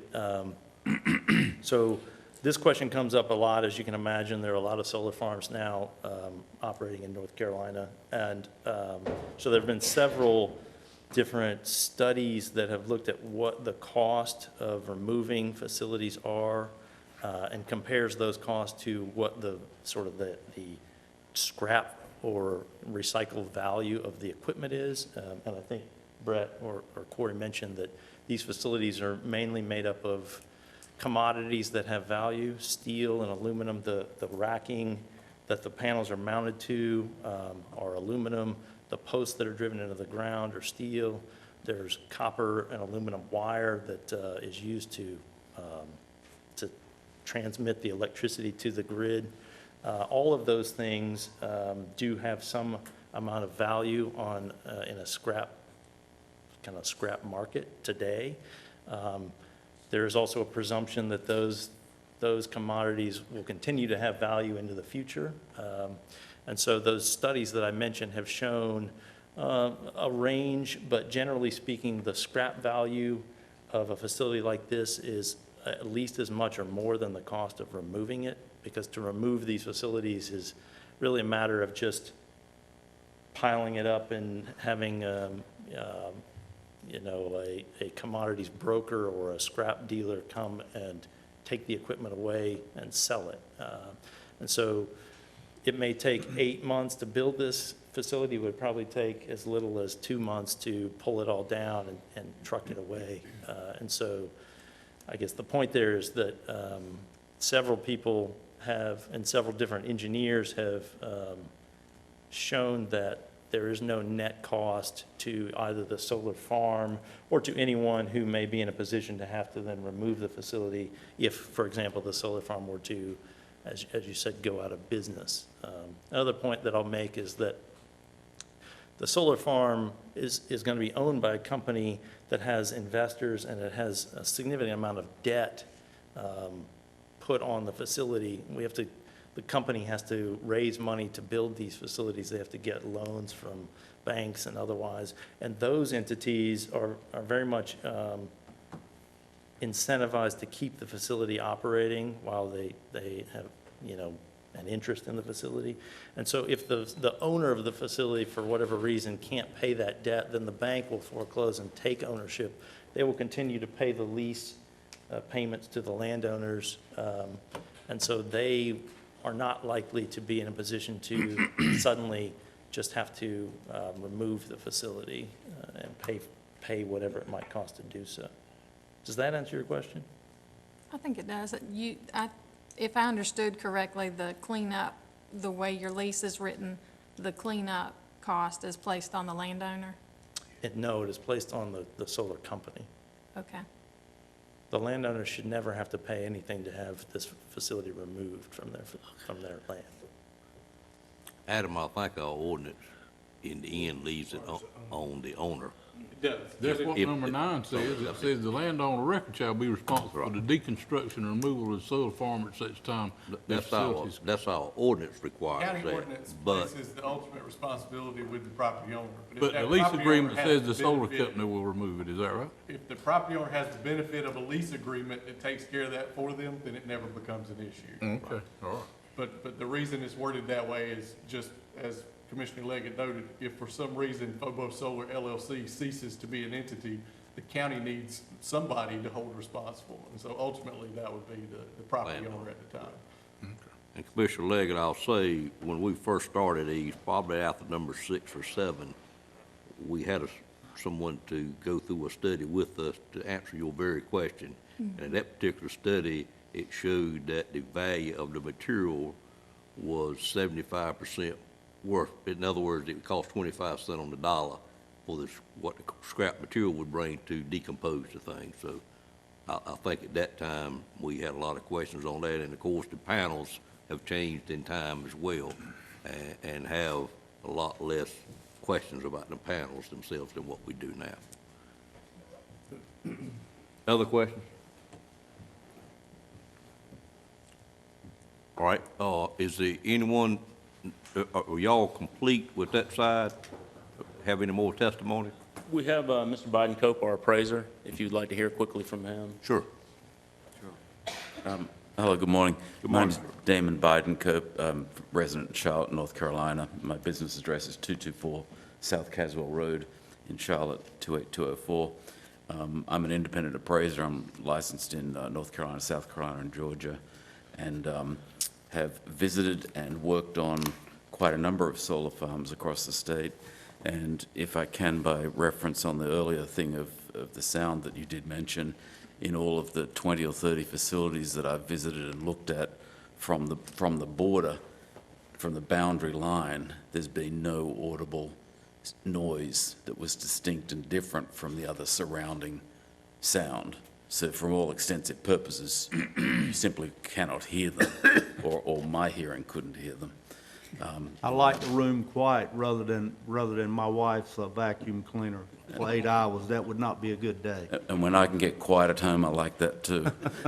But the findings that I think that are critically important that I should just mention quickly, and having looked at numerous of these facilities, we've found that there's been no value diminution to any adjoining or adjacent properties. We've been fortunate enough to study a number of solar farms where we've seen sales patterned over time, and we've shown general normal rates of appreciation in those home sales. And I think that once people are used to them, I've prepared a report that I'm willing to answer any questions you may have from them. but they become sort of a very nice and silent neighbor. They don't put traffic on the streets. They're shielded and landscaped. And while this might be a large facility, when viewed from the road in passing or from any particular property, the scale of that is not seen, so it's not something that visibly is a problem. They're harmonious in a lot of ways because their use is complementary, not the same as what a surrounding use is.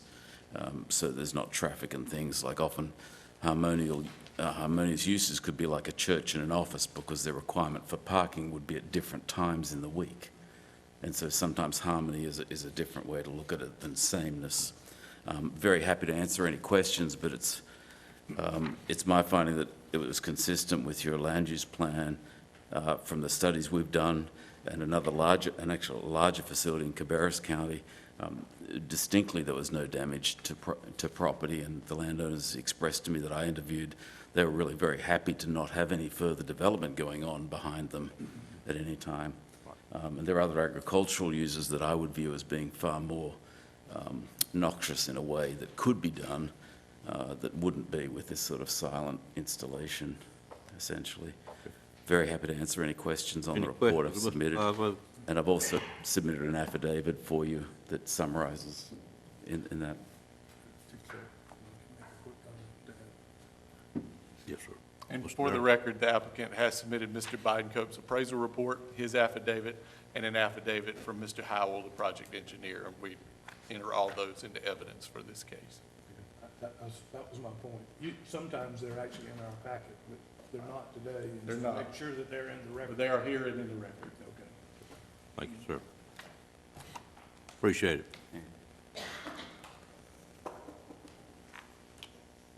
That concludes our presentation. We would ask that if any questions come up from other speakers, that we be allowed to address them for the board. Thank you. Anyone else wish to speak on this matter in the public hearing?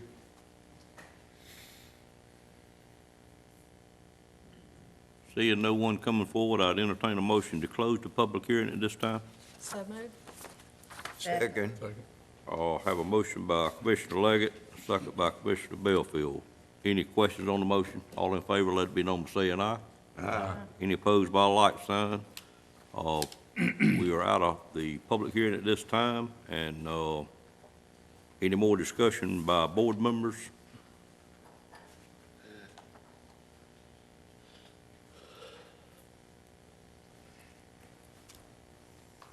If not, it's a two-step process. I'd entertain a motion to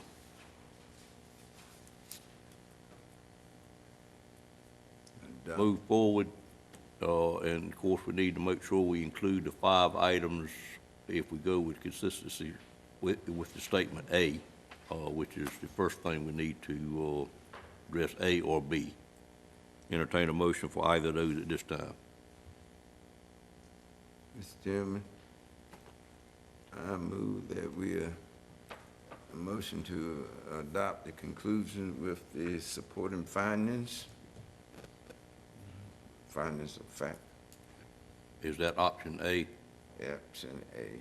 Okay. Have a motion to adopt option A with the 5 supporting items. Is there a second to that motion? Second. Have a second. Any questions on the motion? All in favor of the motion, let it be known by saying aye.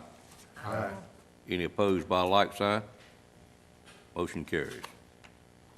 Then we need a motion to approve or deny the conditional use permit with the items stated, as well as the ones that was added that is not here. And Adam, and then you had 2 more. I'm gonna let you see how you want to handle those that came up this morning. Condition number 6 we talked about, which is on the screen there, which changes the term access easement to access route. Condition number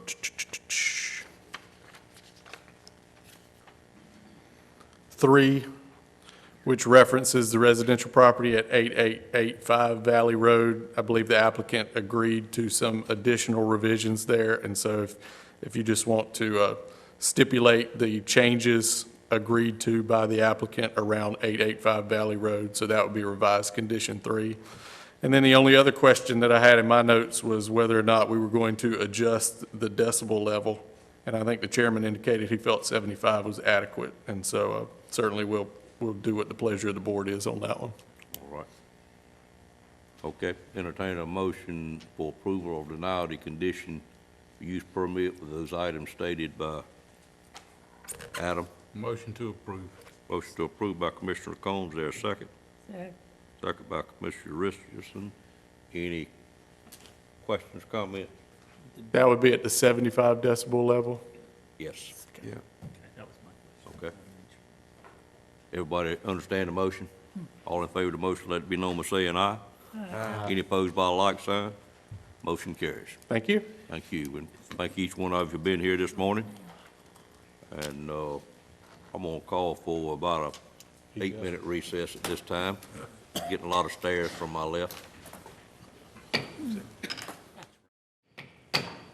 Call us back to order at this time. Adam, I was gonna ask them gentlemen a question and forgot. You may know, did you hear them say what the total investment for this facility would be? I believe they told Mr. Ripley it'd be about $80 million. About $80 million, okay. That's an economic development project in itself, then, by all means.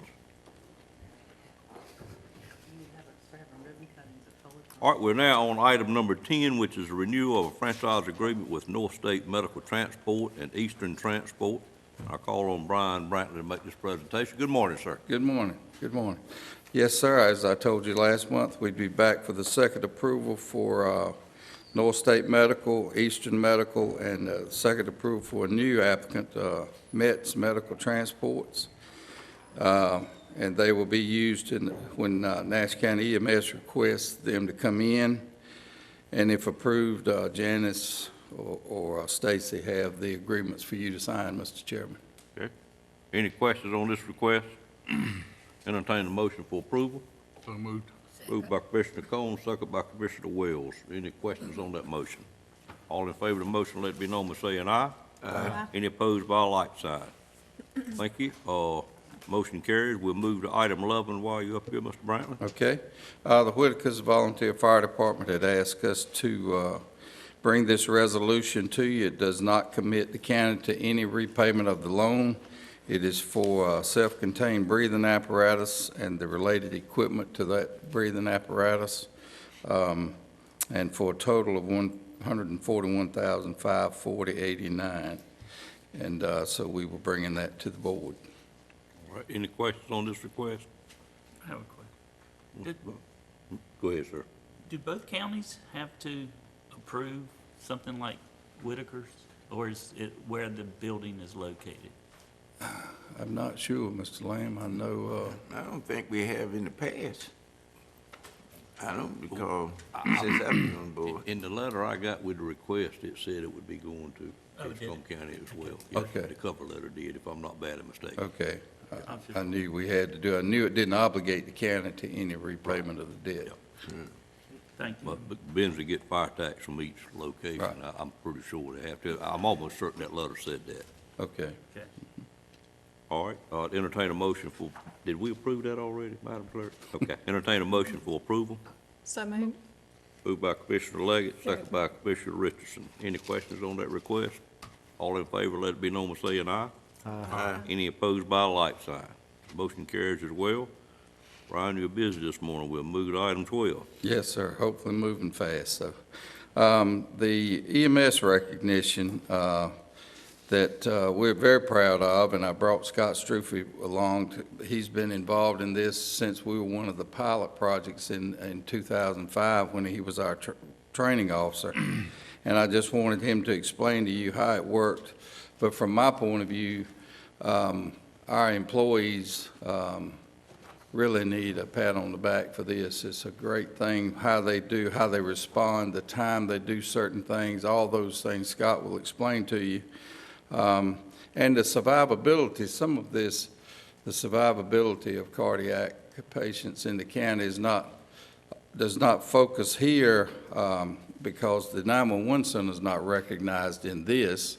There are some other recognitions, but with Nash County, from the time you make the phone call, we have protocols in place for cardiac. And then we have some of the finest employees, some of the finest equipment that y'all have provided for us. And that's why we have this recognition today.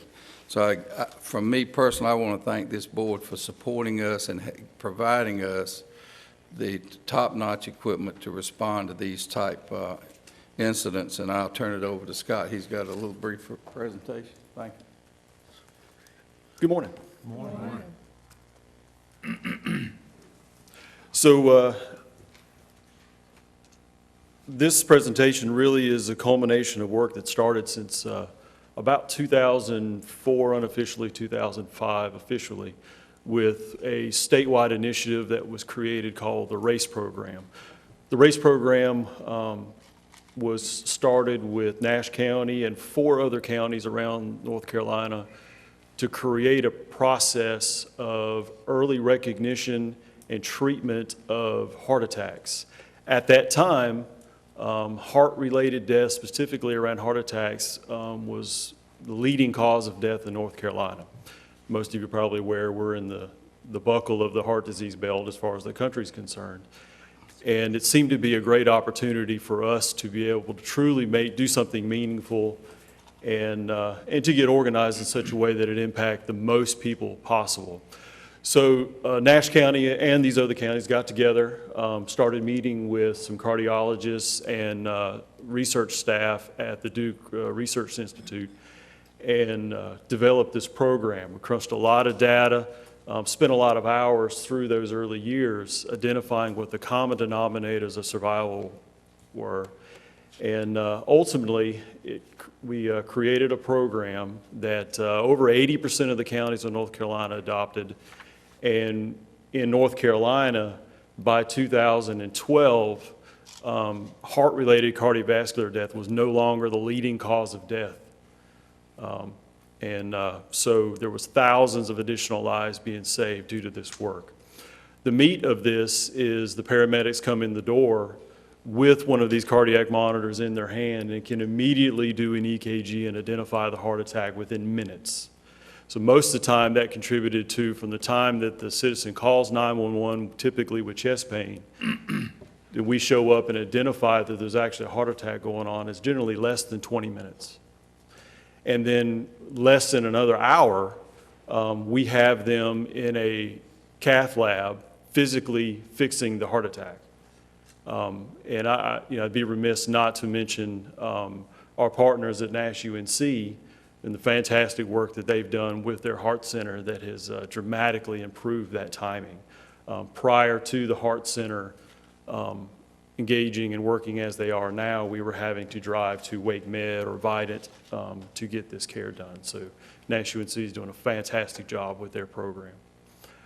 But so with that, my staff in EMS does this daily. We're seeing at least a half a dozen heart attacks fit within this program every month.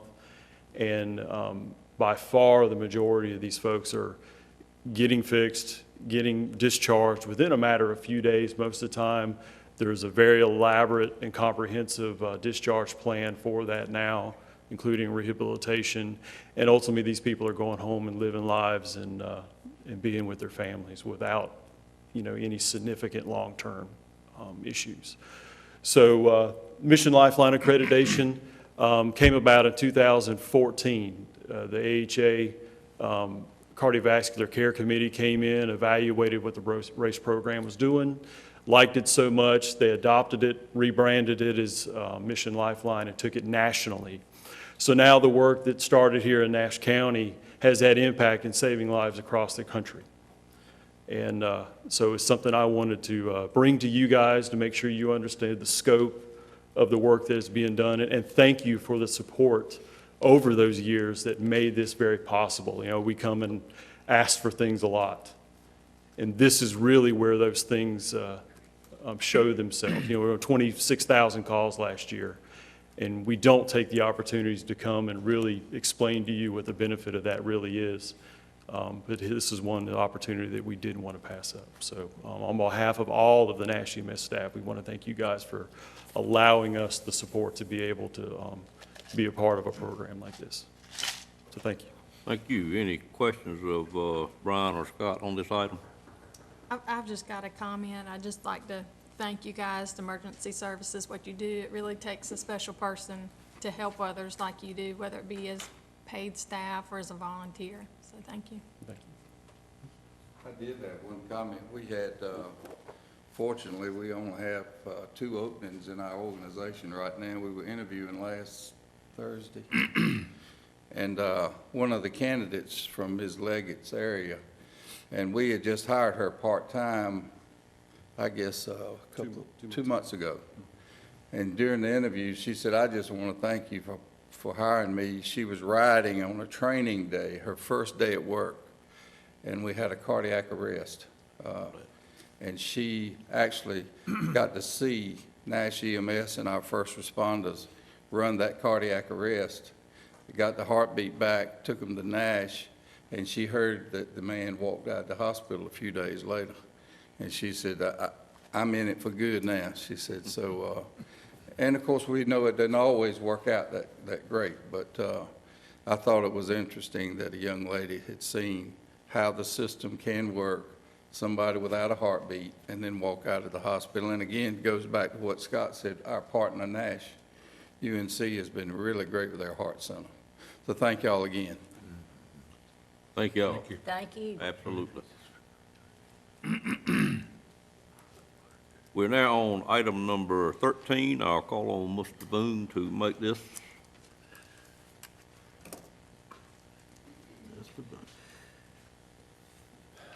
Good morning. The items I have before you this morning is 2 resolutions. As you may have read in the memo that I submitted, the North Carolina Department of Environmental Quality administers a grant program was created back in 2015 at the direction of the North Carolina Legislature. They make grants available to municipally owned utilities to assist them in their efforts related to asset inventory and assessment work. We have some work to do in that area, specifically developing base maps to document where we have infrastructure, the nature of that infrastructure. Provided some of those details in the memo. But this is one element that will be included in the grant application that will be due in Raleigh towards the end of September. So I want to submit that for your consideration. I think I noted in the memo there is a grant match required.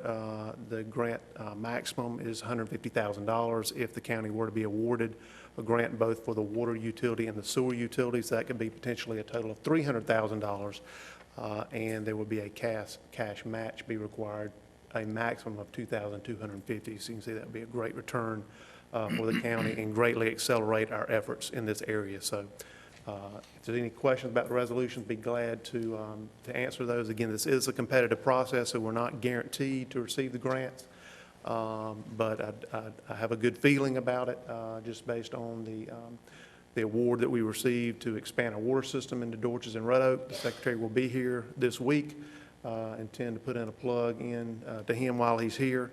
But it is a need for our utility, and I'm hopeful this will be a vehicle to help us move our efforts along in this area. Any questions of Mr. Boone on this item? How much money beyond the grant would you need other than the match? Well, it's really a function of how far we want to take it. It's not going to be it's going to be a multi-stage process. One of the first things that I obviously want to focus on is our base mapping. We need to know where our infrastructure is. So if we need to go access a valve, we need to find a hydrant, performing routine preventive maintenance on our pumps and our pump stations or our booster pump stations. We've got good records of what we have, when it was last serviced, things of that nature. We have that information today, but a lot of that is pen and paper. And as technology becomes a more important vehicle for the work that we do, having accurate base mapping is important. So that'll be a first step, but there are efforts beyond that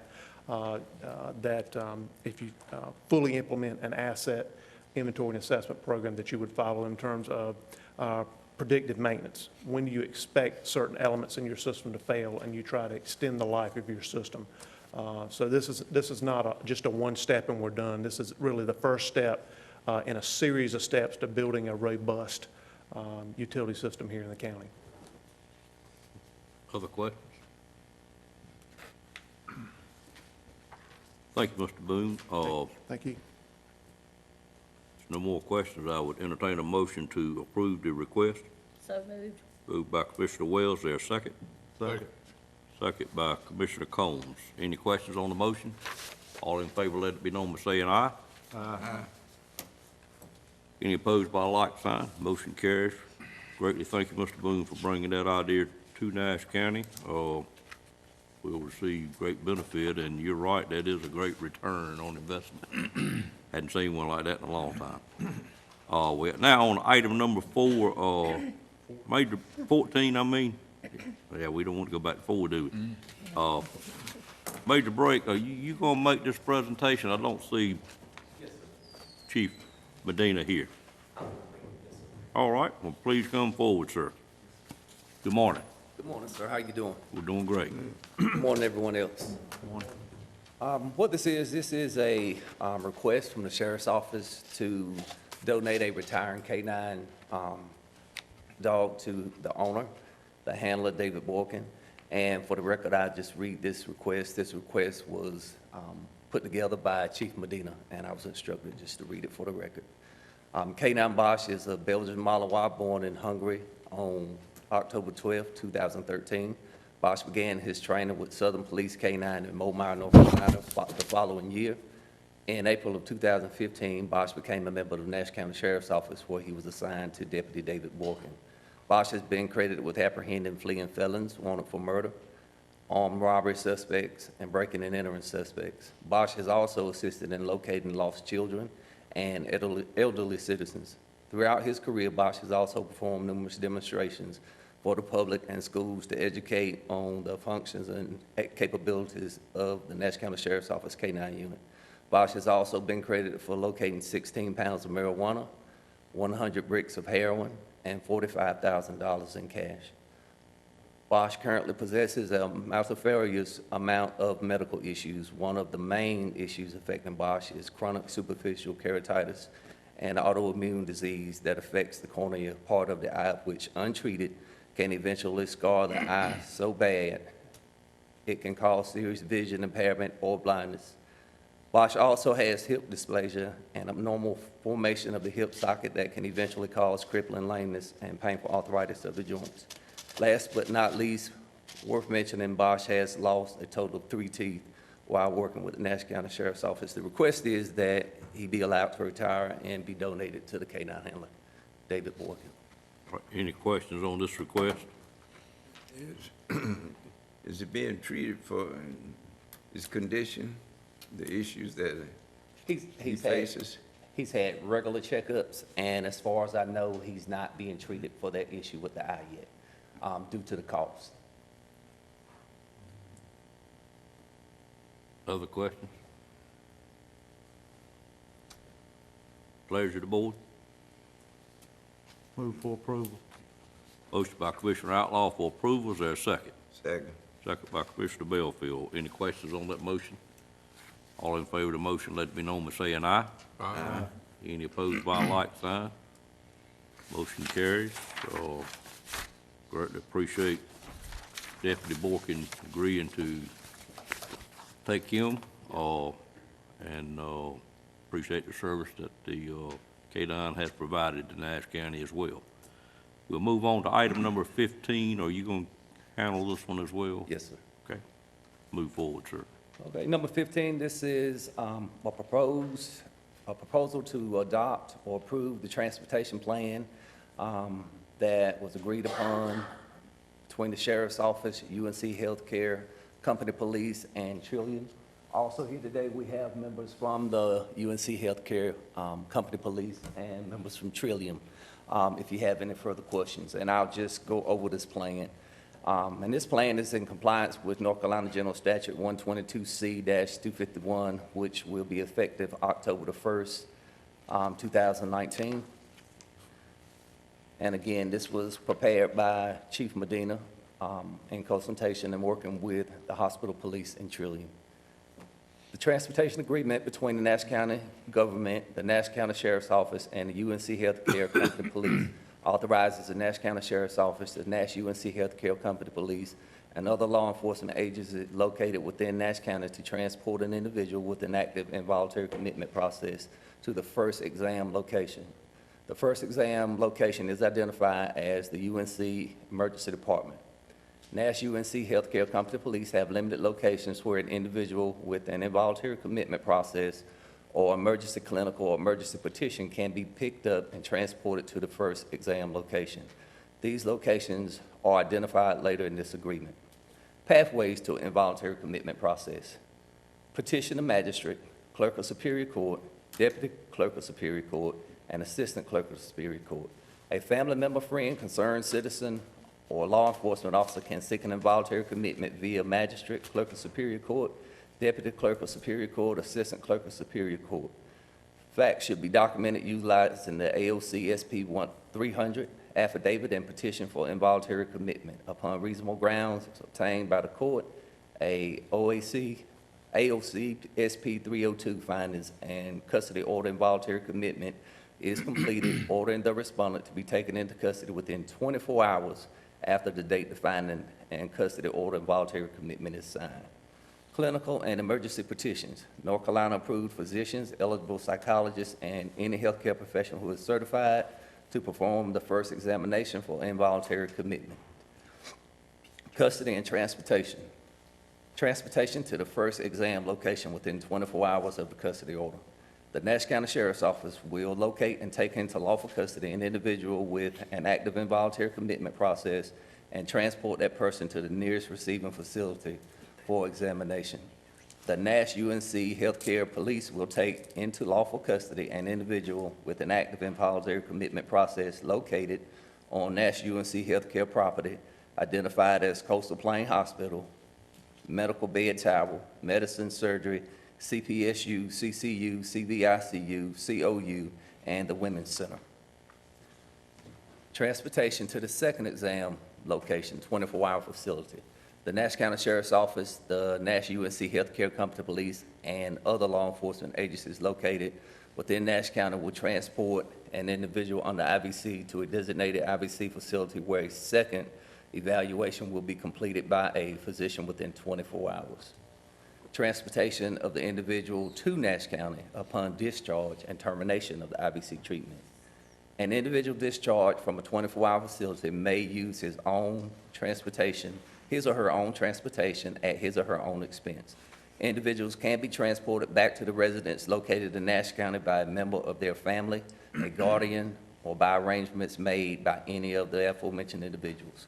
Individuals can be transported back to their residence located in Nash County by the Nash County Sheriff's Office or any law enforcement agency located within Nash County. And that would be the agreement.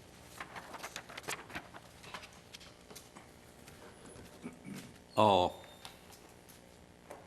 must say, I really don't understand what we are doing. Can we get it in layman's terms?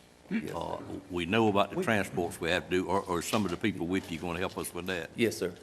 We've got some folks that's going to help us here, but one of the main things it's going to allow us to do is going to allow the hospital police to assist us with transporting inmates from, not inmates, IVC patients from the hospital. So what the general statute dictates for us to do, I've studied in the past several times and understand that, is we're just going to get some help from the hospital staff in this transport, we think? Yes, sir. Okay. And it is going to be in accordance with what that general statute, Yes. Of course, there'll be sworn police officers too, I guess. Yes, sir. Okay. All right, well, I'll listen to the rest of it, then maybe we'll clear up what questions I might have. Hey, Good morning. Thanks for having us. Sure. So just to clarify what this does is, Do you mind identifying yourself? no, Clerk, sorry, and- Allison Manning-Williams. I am the Director of Inpatient Psychiatry at Nash UNC Healthcare, Okay. which covers Coastal Plain Hospital. Right, thank you. So for our patients that are in the emergency room, they have presented to the emergency room for the first screening and are involuntarily committed and needed to be placed in a 24-hour facility for psychiatric treatment. Approving this transportation agreement would allow our company police to assist Nash County Sheriff's Department in transporting these patients to an inpatient psychiatric facility. One of those is Coastal Plain, but there are many of those facilities outside of the county. For an example, Holly Hill Hospital, Cherry Hospital. So the new general statute does ask that these patients be transported within 6 hours of finding an inpatient hospital that the patient can go and receive treatment. And so this would allow us, number one, to put the patient first because they need to be out of the emergency room receiving the proper treatment. Number two, free up beds in the emergency room. Number three, keep the local law enforcement in the county answering calls. So it's a partnership between us both. And we need your approval because at the hospital, we operate under the company police model, and the company police kind of jurisdiction requires approval at this level. Okay.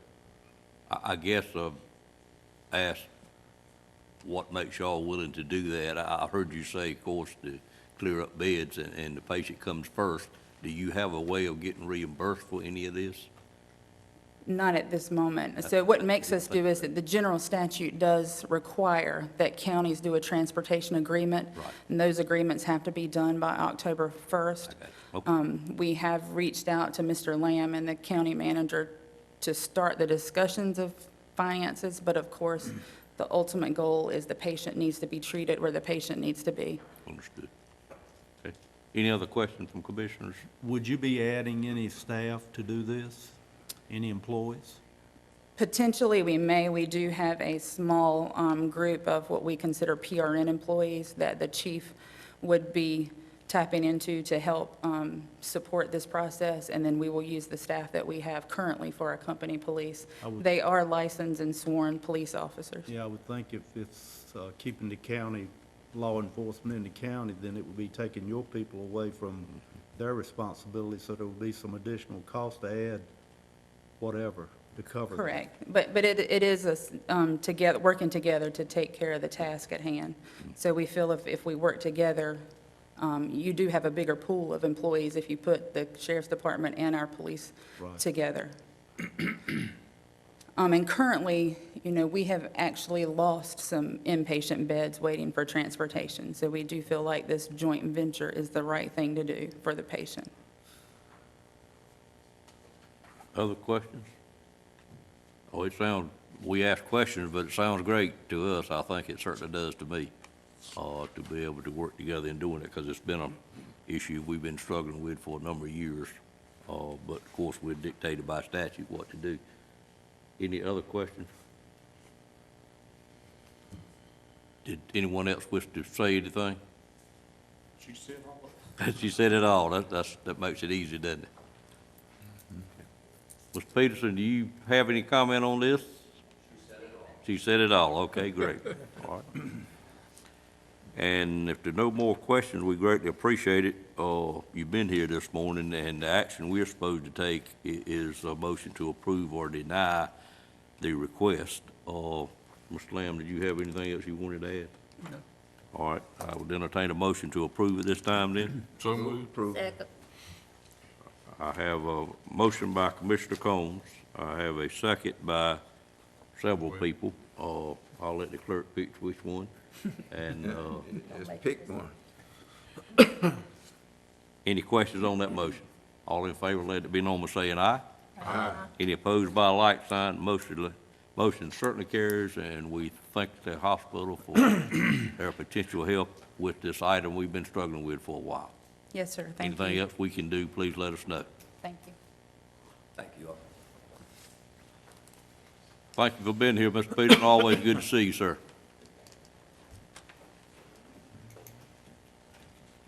All right, we will now move to item number 16, contract for agree/upon procedures. Good Not sure morning. what this one is, but I'm sure Ms. Wood is going to let us know. Okay. The North Carolina Office of State Auditors requiring separate agreed-upon procedures for Medicaid intake and eligibility determination as part of the standard audit. These additional testing requirements are to assist the North Carolina Office of State Auditor in offering an opinion on the state's comprehensive annual financial reports as it relates to Medicaid eligibility. Nash County has received an amendment to the contract an engagement letter for those procedures and an additional fee for this engagement because of the additional scope of work to the standard audit. The local government commission requires the governing body to approve amendments to the contract. If approved, this amended contract with Thompson Price Scott Adams and Company will be $48,500, and this includes the additional fee request of $5,500. In prior year, we also had the additional amendment to the contract. The state actually required a separate report last year. That amendment was for $7,500 last year. This year, the state's not requiring a separate report, but it is requiring additional audit procedures on the Medicaid intake. And so that's why the amendment has decreased from 7,500 requests as in prior year to just 5,500 in the current year. All right. Is your recommendation for us to approve it? My recommendation is for the board to approve the amendment. Okay. Any questions on this item? Yes. Mr. Belfield? What's the additional audit procedures that's causing this? They do additional compliance work on the intake within Department of Social Services. And because of the timing for the state audit reports, they require that our county auditors do the additional work. So it's, they go in and they look at the requirements for the Medicaid recipients and the procedures that they put in place in Department of Social Services to make sure that they're abiding by all the regulations. Other questions? Ms. Wood, when we have things like this that show up that's reoccurring, do we then have them to include it in the figure for the next proposal they give us for our audit, or will it always be separate like this? They didn't have it in the, it could potentially be included in the audit, but we have a separate contract right now, or we have a contract with Thompson Price Scott and Adams, and then the state required these additional procedures, and that's why it's added on. Sure. But they weren't quite sure what was going to happen with the state audit requests, so they didn't put it in with the original audit this year, Right, but contract. normally this stuff is reoccurring, so next year would more than likely, that would be in, but it would probably be something else new maybe. That is correct. Okay, all right. That's correct. Thank you. All right, entertain a motion for approval. So moved. Moved by Commissioner Outlaw, is there a second? Second. Second by Commissioner Leggett. Any questions on the motion? All in favor, let it be known by saying aye. Aye. Any opposed by a like sign? Motion carries. Item number 17, Ms. Wood. Okay, the following items, following are budget amendments presented to the board for consideration for fiscal year 1920. They are with Recreation and Senior Services. The first item is an amendment to the budget, to budgeted donations received for the Senior Center. It's $1,000. No additional county funds are requested. And the second item is an amendment to accommodate the 2020 Family Caregiving Support Program grant. It's actually a decrease in the grant as we budgeted for it during the original budget for fiscal year 1920. It's a decrease of $3,540. No additional county funds are requested. Okay. That's the only budget amendments you have this month? That is all this morning. Okay. Have two budget amendments. Pleasure of the board. Move approval by Ms. Wells, second by Commissioner Belfield. Any questions on the motion? All in favor of the motion, let it be known by saying aye. Aye. Any opposed by a like sign? Motion carries as well. Oh, thank you, Ms. Wood. Move on to item number 18, board appointments.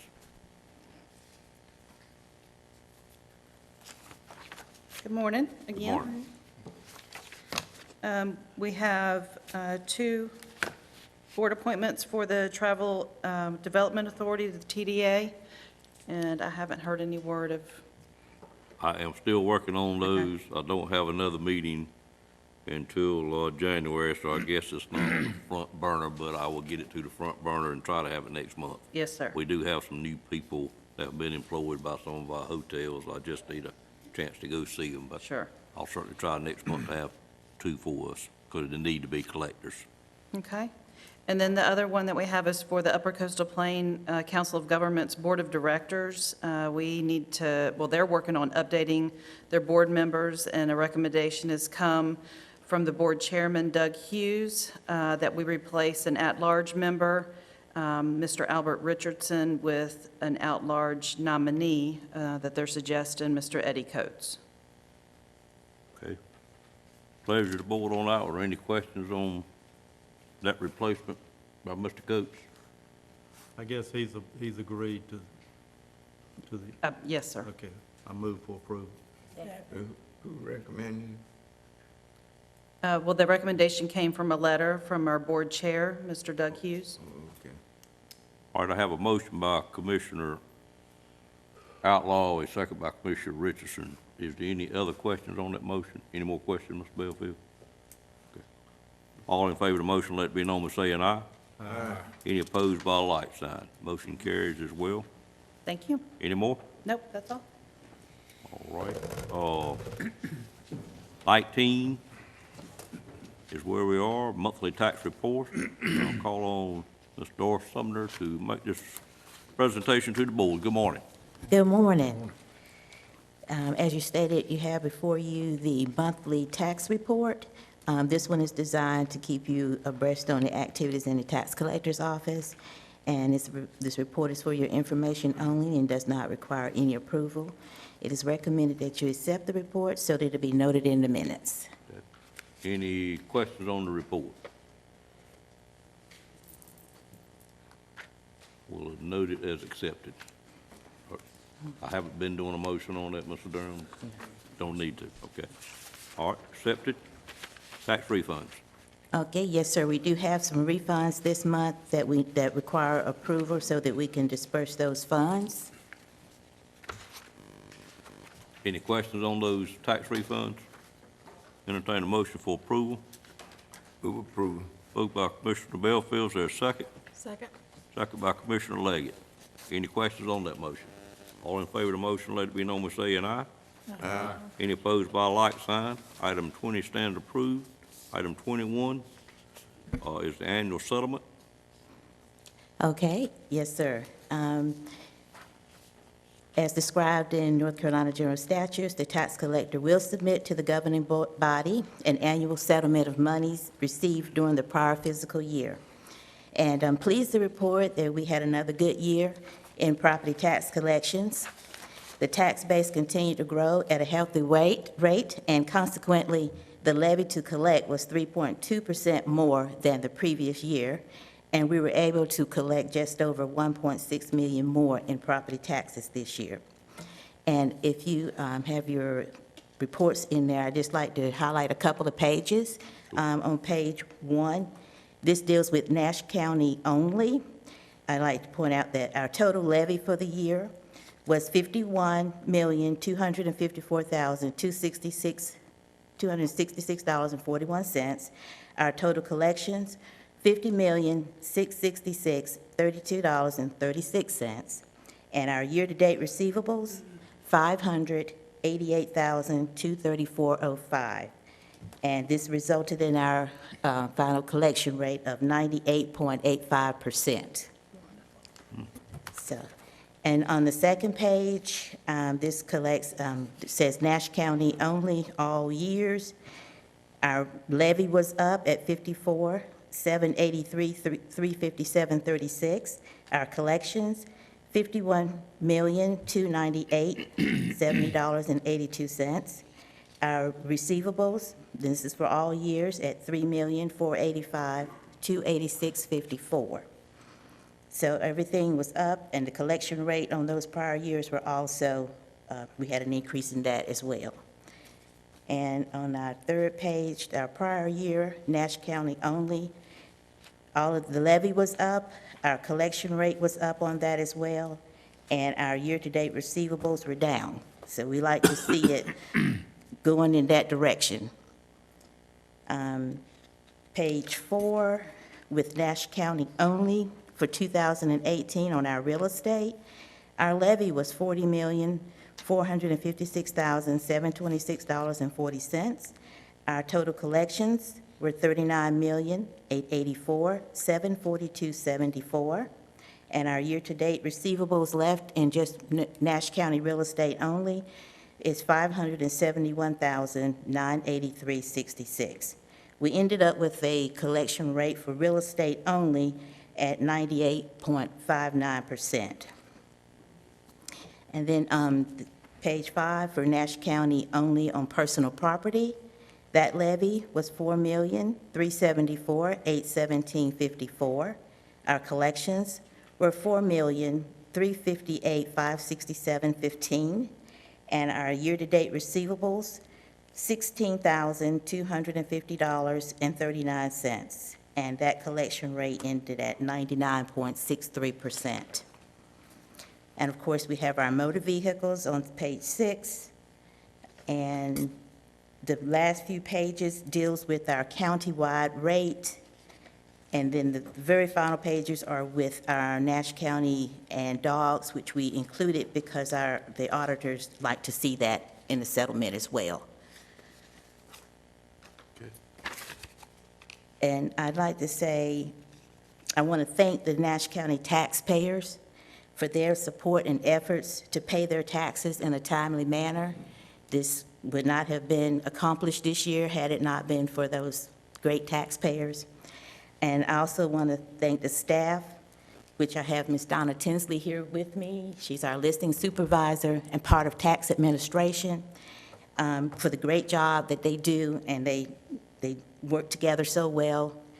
And I also want to thank Z and Stacy, the county manager's office, for all your support.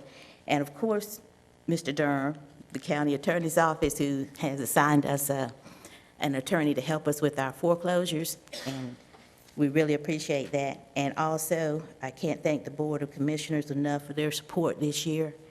Of course, our staff puts customer service first. That's what I emphasize to our taxpayers. We're here to help them, and they come first. So we will continue to strive to do the very best job that we possibly can to serve the taxpayers of our county. I'll be glad to answer any questions. There are a couple of actions that will be needed at the end. All right, any questions from someone on this report? Very good report. Very good report. That's all I can say. Okay, you say a couple of actions. Yes, sir. So one action is to approve the tax collector's report for tax years 2008 through 18 for July 1 to, for the tax years 2008 through 18 for the period of July 1, 2018 through June 30th, 2019. And the second action is to recharge the tax collector with the outstanding taxes and responsibility for collecting the years of 2009 through 19. Okay. You okay if we do that in one motion? Yes, sir. Okay. All right, I'd entertain a motion to approve the tax report as submitted and also to recharge the tax collector to basically keep collecting the taxes, I guess. So moved. Moved by Ms. Richardson. Is there a second to that motion? Second by Commissioner Belfield. Any questions on the motion? All in favor, let it be known by saying aye. Aye. Any opposed by a like sign? Motion carries, and I think the board would just like to give our tax department a hand, as well as our managerial staff, for what we got going on. Thank you. Thank you so much. And our taxpayers, I do not need to leave them out at all. Yes. Okay, Thank you, Ms. Sumner. I will say Vince and I last Thursday night had an occasion to meet the assistant tax assessor in Hertford County, and she spoke very highly of you, ma'am. Did she not, Mr. Darren? Correct. All right, we are now moving on to item number 22, which is reports from the commissioners. Any commissioners have any comments or reports they'd like to make at this time? Seeing none. Ms. Leggett, if you don't mind, I'd like to get, since we don't meet again this month, for our committee meetings, just a brief update on your hospital board. Mr. Lamb and I have a meeting, a luncheon meeting with the officials over there tomorrow, I think, don't we, Mr. Lamb, which they do, giving us an update. Just tell us how your first board meeting went. First board meeting went very well. First official board meeting, Yeah, I would say. correct. I was sworn in at the meeting, and the group is very welcoming. I'm really pleased.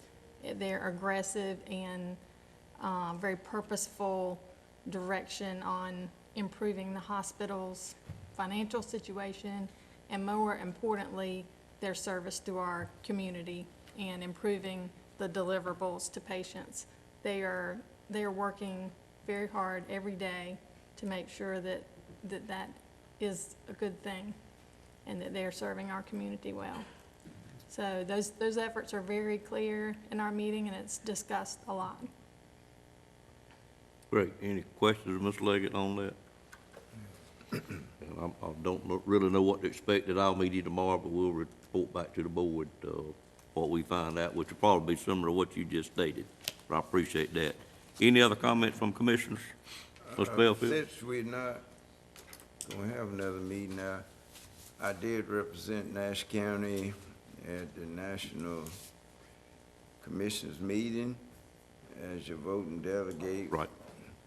We had a candidate running for second vice president from North Carolina, but he did not win. He lost to the same person that was involved. The two of them ran last year. Mm-hmm. And What state was that person from? Georgia. Georgia, okay. I think DeKalb County. Mm-hmm. Yeah. Workshops I thought were very good, but the setting, in my opinion, was probably the worst of the 20 years I've been going to those meetings. The setting in Las Vegas was the worst you ever I don't been? think Las Vegas is a good place to have a convention, because she's Understand. bombarded with all those slot machines in and around and interruption. You must have lost a lot of money, Mr. Belfield. No, I didn't play. I took my time to attend workshops, try to gain some information, find out what's going on in other counties, in other states. And always get some ideas that I think might be useful. The vendors, and some of them have already contacted me about record keeping in the county, and I had that information at home, and forgot, then I heard and didn't bring it. I was gonna give it to the county manager. Some of them really want to come and visit the county to see what they can do to help us improve what we already doing. Right. So, I'll get that information and I'll pass it on to the county manager. Okay. I left it all packed up and I didn't intend to bring it, but forgot to do it. All right. No other comments, Mr. Lamb. I'll turn it over to you for the manager report. Thank you, Mr. Chairman, members of the board. Didn't mean to startle you there, sir. Already through. That was fast.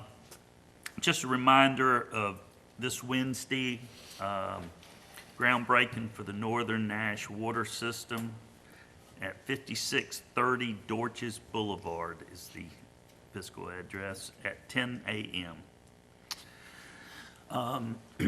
At the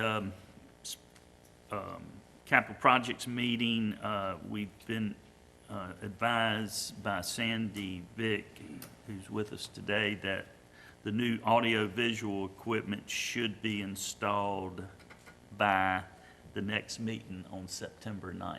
So we will have new TV cameras, and they'll be more visible to the audience also. The state conference is in Greensboro, Thursday the 22nd through Saturday the 24th of August. As a reminder, there is no second meeting in August. Labor Day will be observed with a holiday on Monday the 2nd. Therefore, the commissioners have set the next meeting date as Monday, September the 9th. Staff, including Mr. Boone, and I and the commissioners continue to work with the sheriff to address his facility and operational needs. And I want to thank Mr. Boone for creating a good working relationship there. Tax bills have gone out for this year. Last year, they didn't get out until August, and we did get them out the beginning of the 4th week in July, so money started coming in, so that's a good thing. I don't need to say much more about the tax collection report. I did have some comments, but I just want to say that they are doing a great job. For us to approach 99% in a county like Nash is really great. And again, I just want to thank that staff. They work hard, and I appreciate everything they do. The Catfish Luncheon is September the 12th, which is a Thursday. That was moved from the spring to the fall this year, and so we will enjoy that catfish on September the 12th. With the 1.43 June sales tax figures that we have received notice of, we haven't received the money yet, but we now anticipate that the county for the last fiscal year will be no more than $750,000 in the red. I will say that since the first of last year's budget, there were quite a few amendments that caused that deficit to appear. With our good fund balance, we will be in good shape. The commissioners chose to go pay as you go rather than additional financing for various projects, including the ag building, parks and recreational, Miracle Park, additional funds, jail cost overruns, and the inducement agreement with Pfizer ended up being much more than we had originally budgeted. And high-speed internet also was a project that we brought in the middle of the year. I do want to clarify something. I think a couple months ago I mentioned that as a result of Hurricane Florence, we did not qualify for public assistance. And I said that we spent $160,000 for that, but did not receive reimbursement. We did receive $104,000 in reimbursement, so it was a net loss of about $55,000. But again, as we said, that's better than the hurricane hitting us and all the costs associated with that, even if you're fully reimbursed. So I think most of that money was for our people that went down to the coast. The EMS, the Sheriff's Department, went down to the coast to assist other counties for several weeks. So that's my report. Thank you. All right. One thing, if you have your calendars with you, we need to set up a work session on the LDC, Land Development Code, sometime in the next couple of weeks, because we're supposed to have a report back in September. So I think, Stacey, we need to do that next week or the week after, maybe. Anybody have any suggestions of a day next week, or that we might could do that, or the week after? Do y'all have a preference, or Adam have a preference? Not Wednesday. We have our complete count committee kickoff luncheon on August 14th, but other than that, I think we're pretty flexible. Okay. I'm gonna be out of town Wednesday for the rest of the week, Of this coming week, Wayne? the week of the 12th. Okay. Let's move into the next week, the 19th. Do we have any time on the 19th that will work for everybody? That's How long do you think it'll take? Just time, few hours probably, or- how many questions we ask, I guess. Yeah, it'll probably take me about 30 minutes, but Okay. depending on how much you want to discuss. We could put it in the slot where we have our mid-month, which we don't have this month. That would be Monday the 19th, But at 2:30. 1:30. Excuse me, 1:30, I'm sorry. But that's just because we'll be out of town, I think, looks like Thursday for the rest of the week. But I'm okay any day that week until Thursday. What does 2:30 on Monday look like? And we do that because Z and I have something we'd like to go to at 1 o'clock, even though we don't have to. And Mr. Bill. And Mr. Belfield and Ms. Wells. Will 2:30 work on the 19th to do it? Any objection to that? Adam, is it okay with you? Fine with me. Stacy? All right, we'll set it. And this meeting is for what? You know, Mr. Belfield, at our last rezoning, we postponed something until we had a chance to look at that particular item as it relates to our LDC, Land Development Code, and we're gonna work on that. That was a so- meeting I missed, wasn't it? No, sir, it was the first meeting of the month. Excuse me, it was the one you missed, I'm sorry. I believe it was. I believe it was the one you missed. Yeah, I was thinking Wayne and Dan, but you missed a different meeting, so that's correct. So 2:30, we'll do that in the conference room. Okay.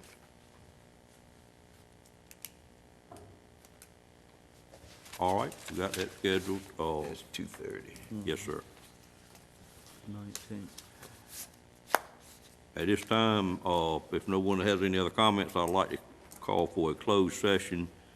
Closed session is to get a report on economic development or other matters that are attorney-client privileges, a contract negotiation, and actually two personnel matters. If I could entertain a motion to go into closed session. So moved. Second. Motion by Commissioner Combs, second by Commissioner Wells. Any questions on the motion? All in favor of the motion, let it be known by saying aye. Aye. Any opposed by a like sign? Motion carries. All right, in closed session, we talked about two items that need to be approved in open session. The first one was an inducement agreement to CP, which is part of Universal Leaf that we entered into. They asked for an extension of time to get to their number of employees that they had committed to, which I think is 41. Correct. We discussed that particular inducement agreement. I'd entertain a motion to approve that extension to December the 31st. So moved. Moved by Ms. Richardson, Second. second by Ms. Wells. Any questions on the motion? All in favor of the motion, let it be known by saying aye. Aye. Any opposed by a like sign? Second item was in our Northern Nash water system, we had to purchase a meter vault on Halifax Road, real close to the city limit line of Rocky Mount, to move the meter vault from Dorchester back to the city limit line, since we had purchased that line along Halifax Road. We purchased that piece of property from a Jerry Adams and his wife, at the total amount of $12,000, or wish to purchase it. I'd entertain a motion from the board to move forward in purchasing that property. So moved. Moved by Commissioner Outlaw, is there a second? Second. Second by Commissioner Belfield. Any questions on that motion? All in favor of the motion, let it be known by saying aye.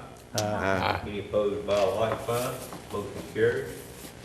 And we will reconvene on the 3rd, 19th? 19th. I think 19. 19th. Recess. Since that's not a regular meeting. Did we need to recess it, or did we give adequate notice in our meeting? Recess. Recess? All right. We're going to recess at this time until August the 19th. Did you say that? Yes. At 2:30? At this time, we have two items on the agenda. There may well be more at that point in time. It'll be a work session by the board on potential changes to the LDC, Land Development Code. And the second item, I need some help on. Economic development. Economic development. That is correct. It'll be an item on concerning economic development that may take place in closed session at that time. Entertain a motion for recess. So moved. Moved by Ms. Richardson, Second. second by Commissioner Combs. Any questions on that motion? All in favor say aye. Aye. Any opposed by like sign. Motion carries as well. Ladies and gentlemen, on the 19th,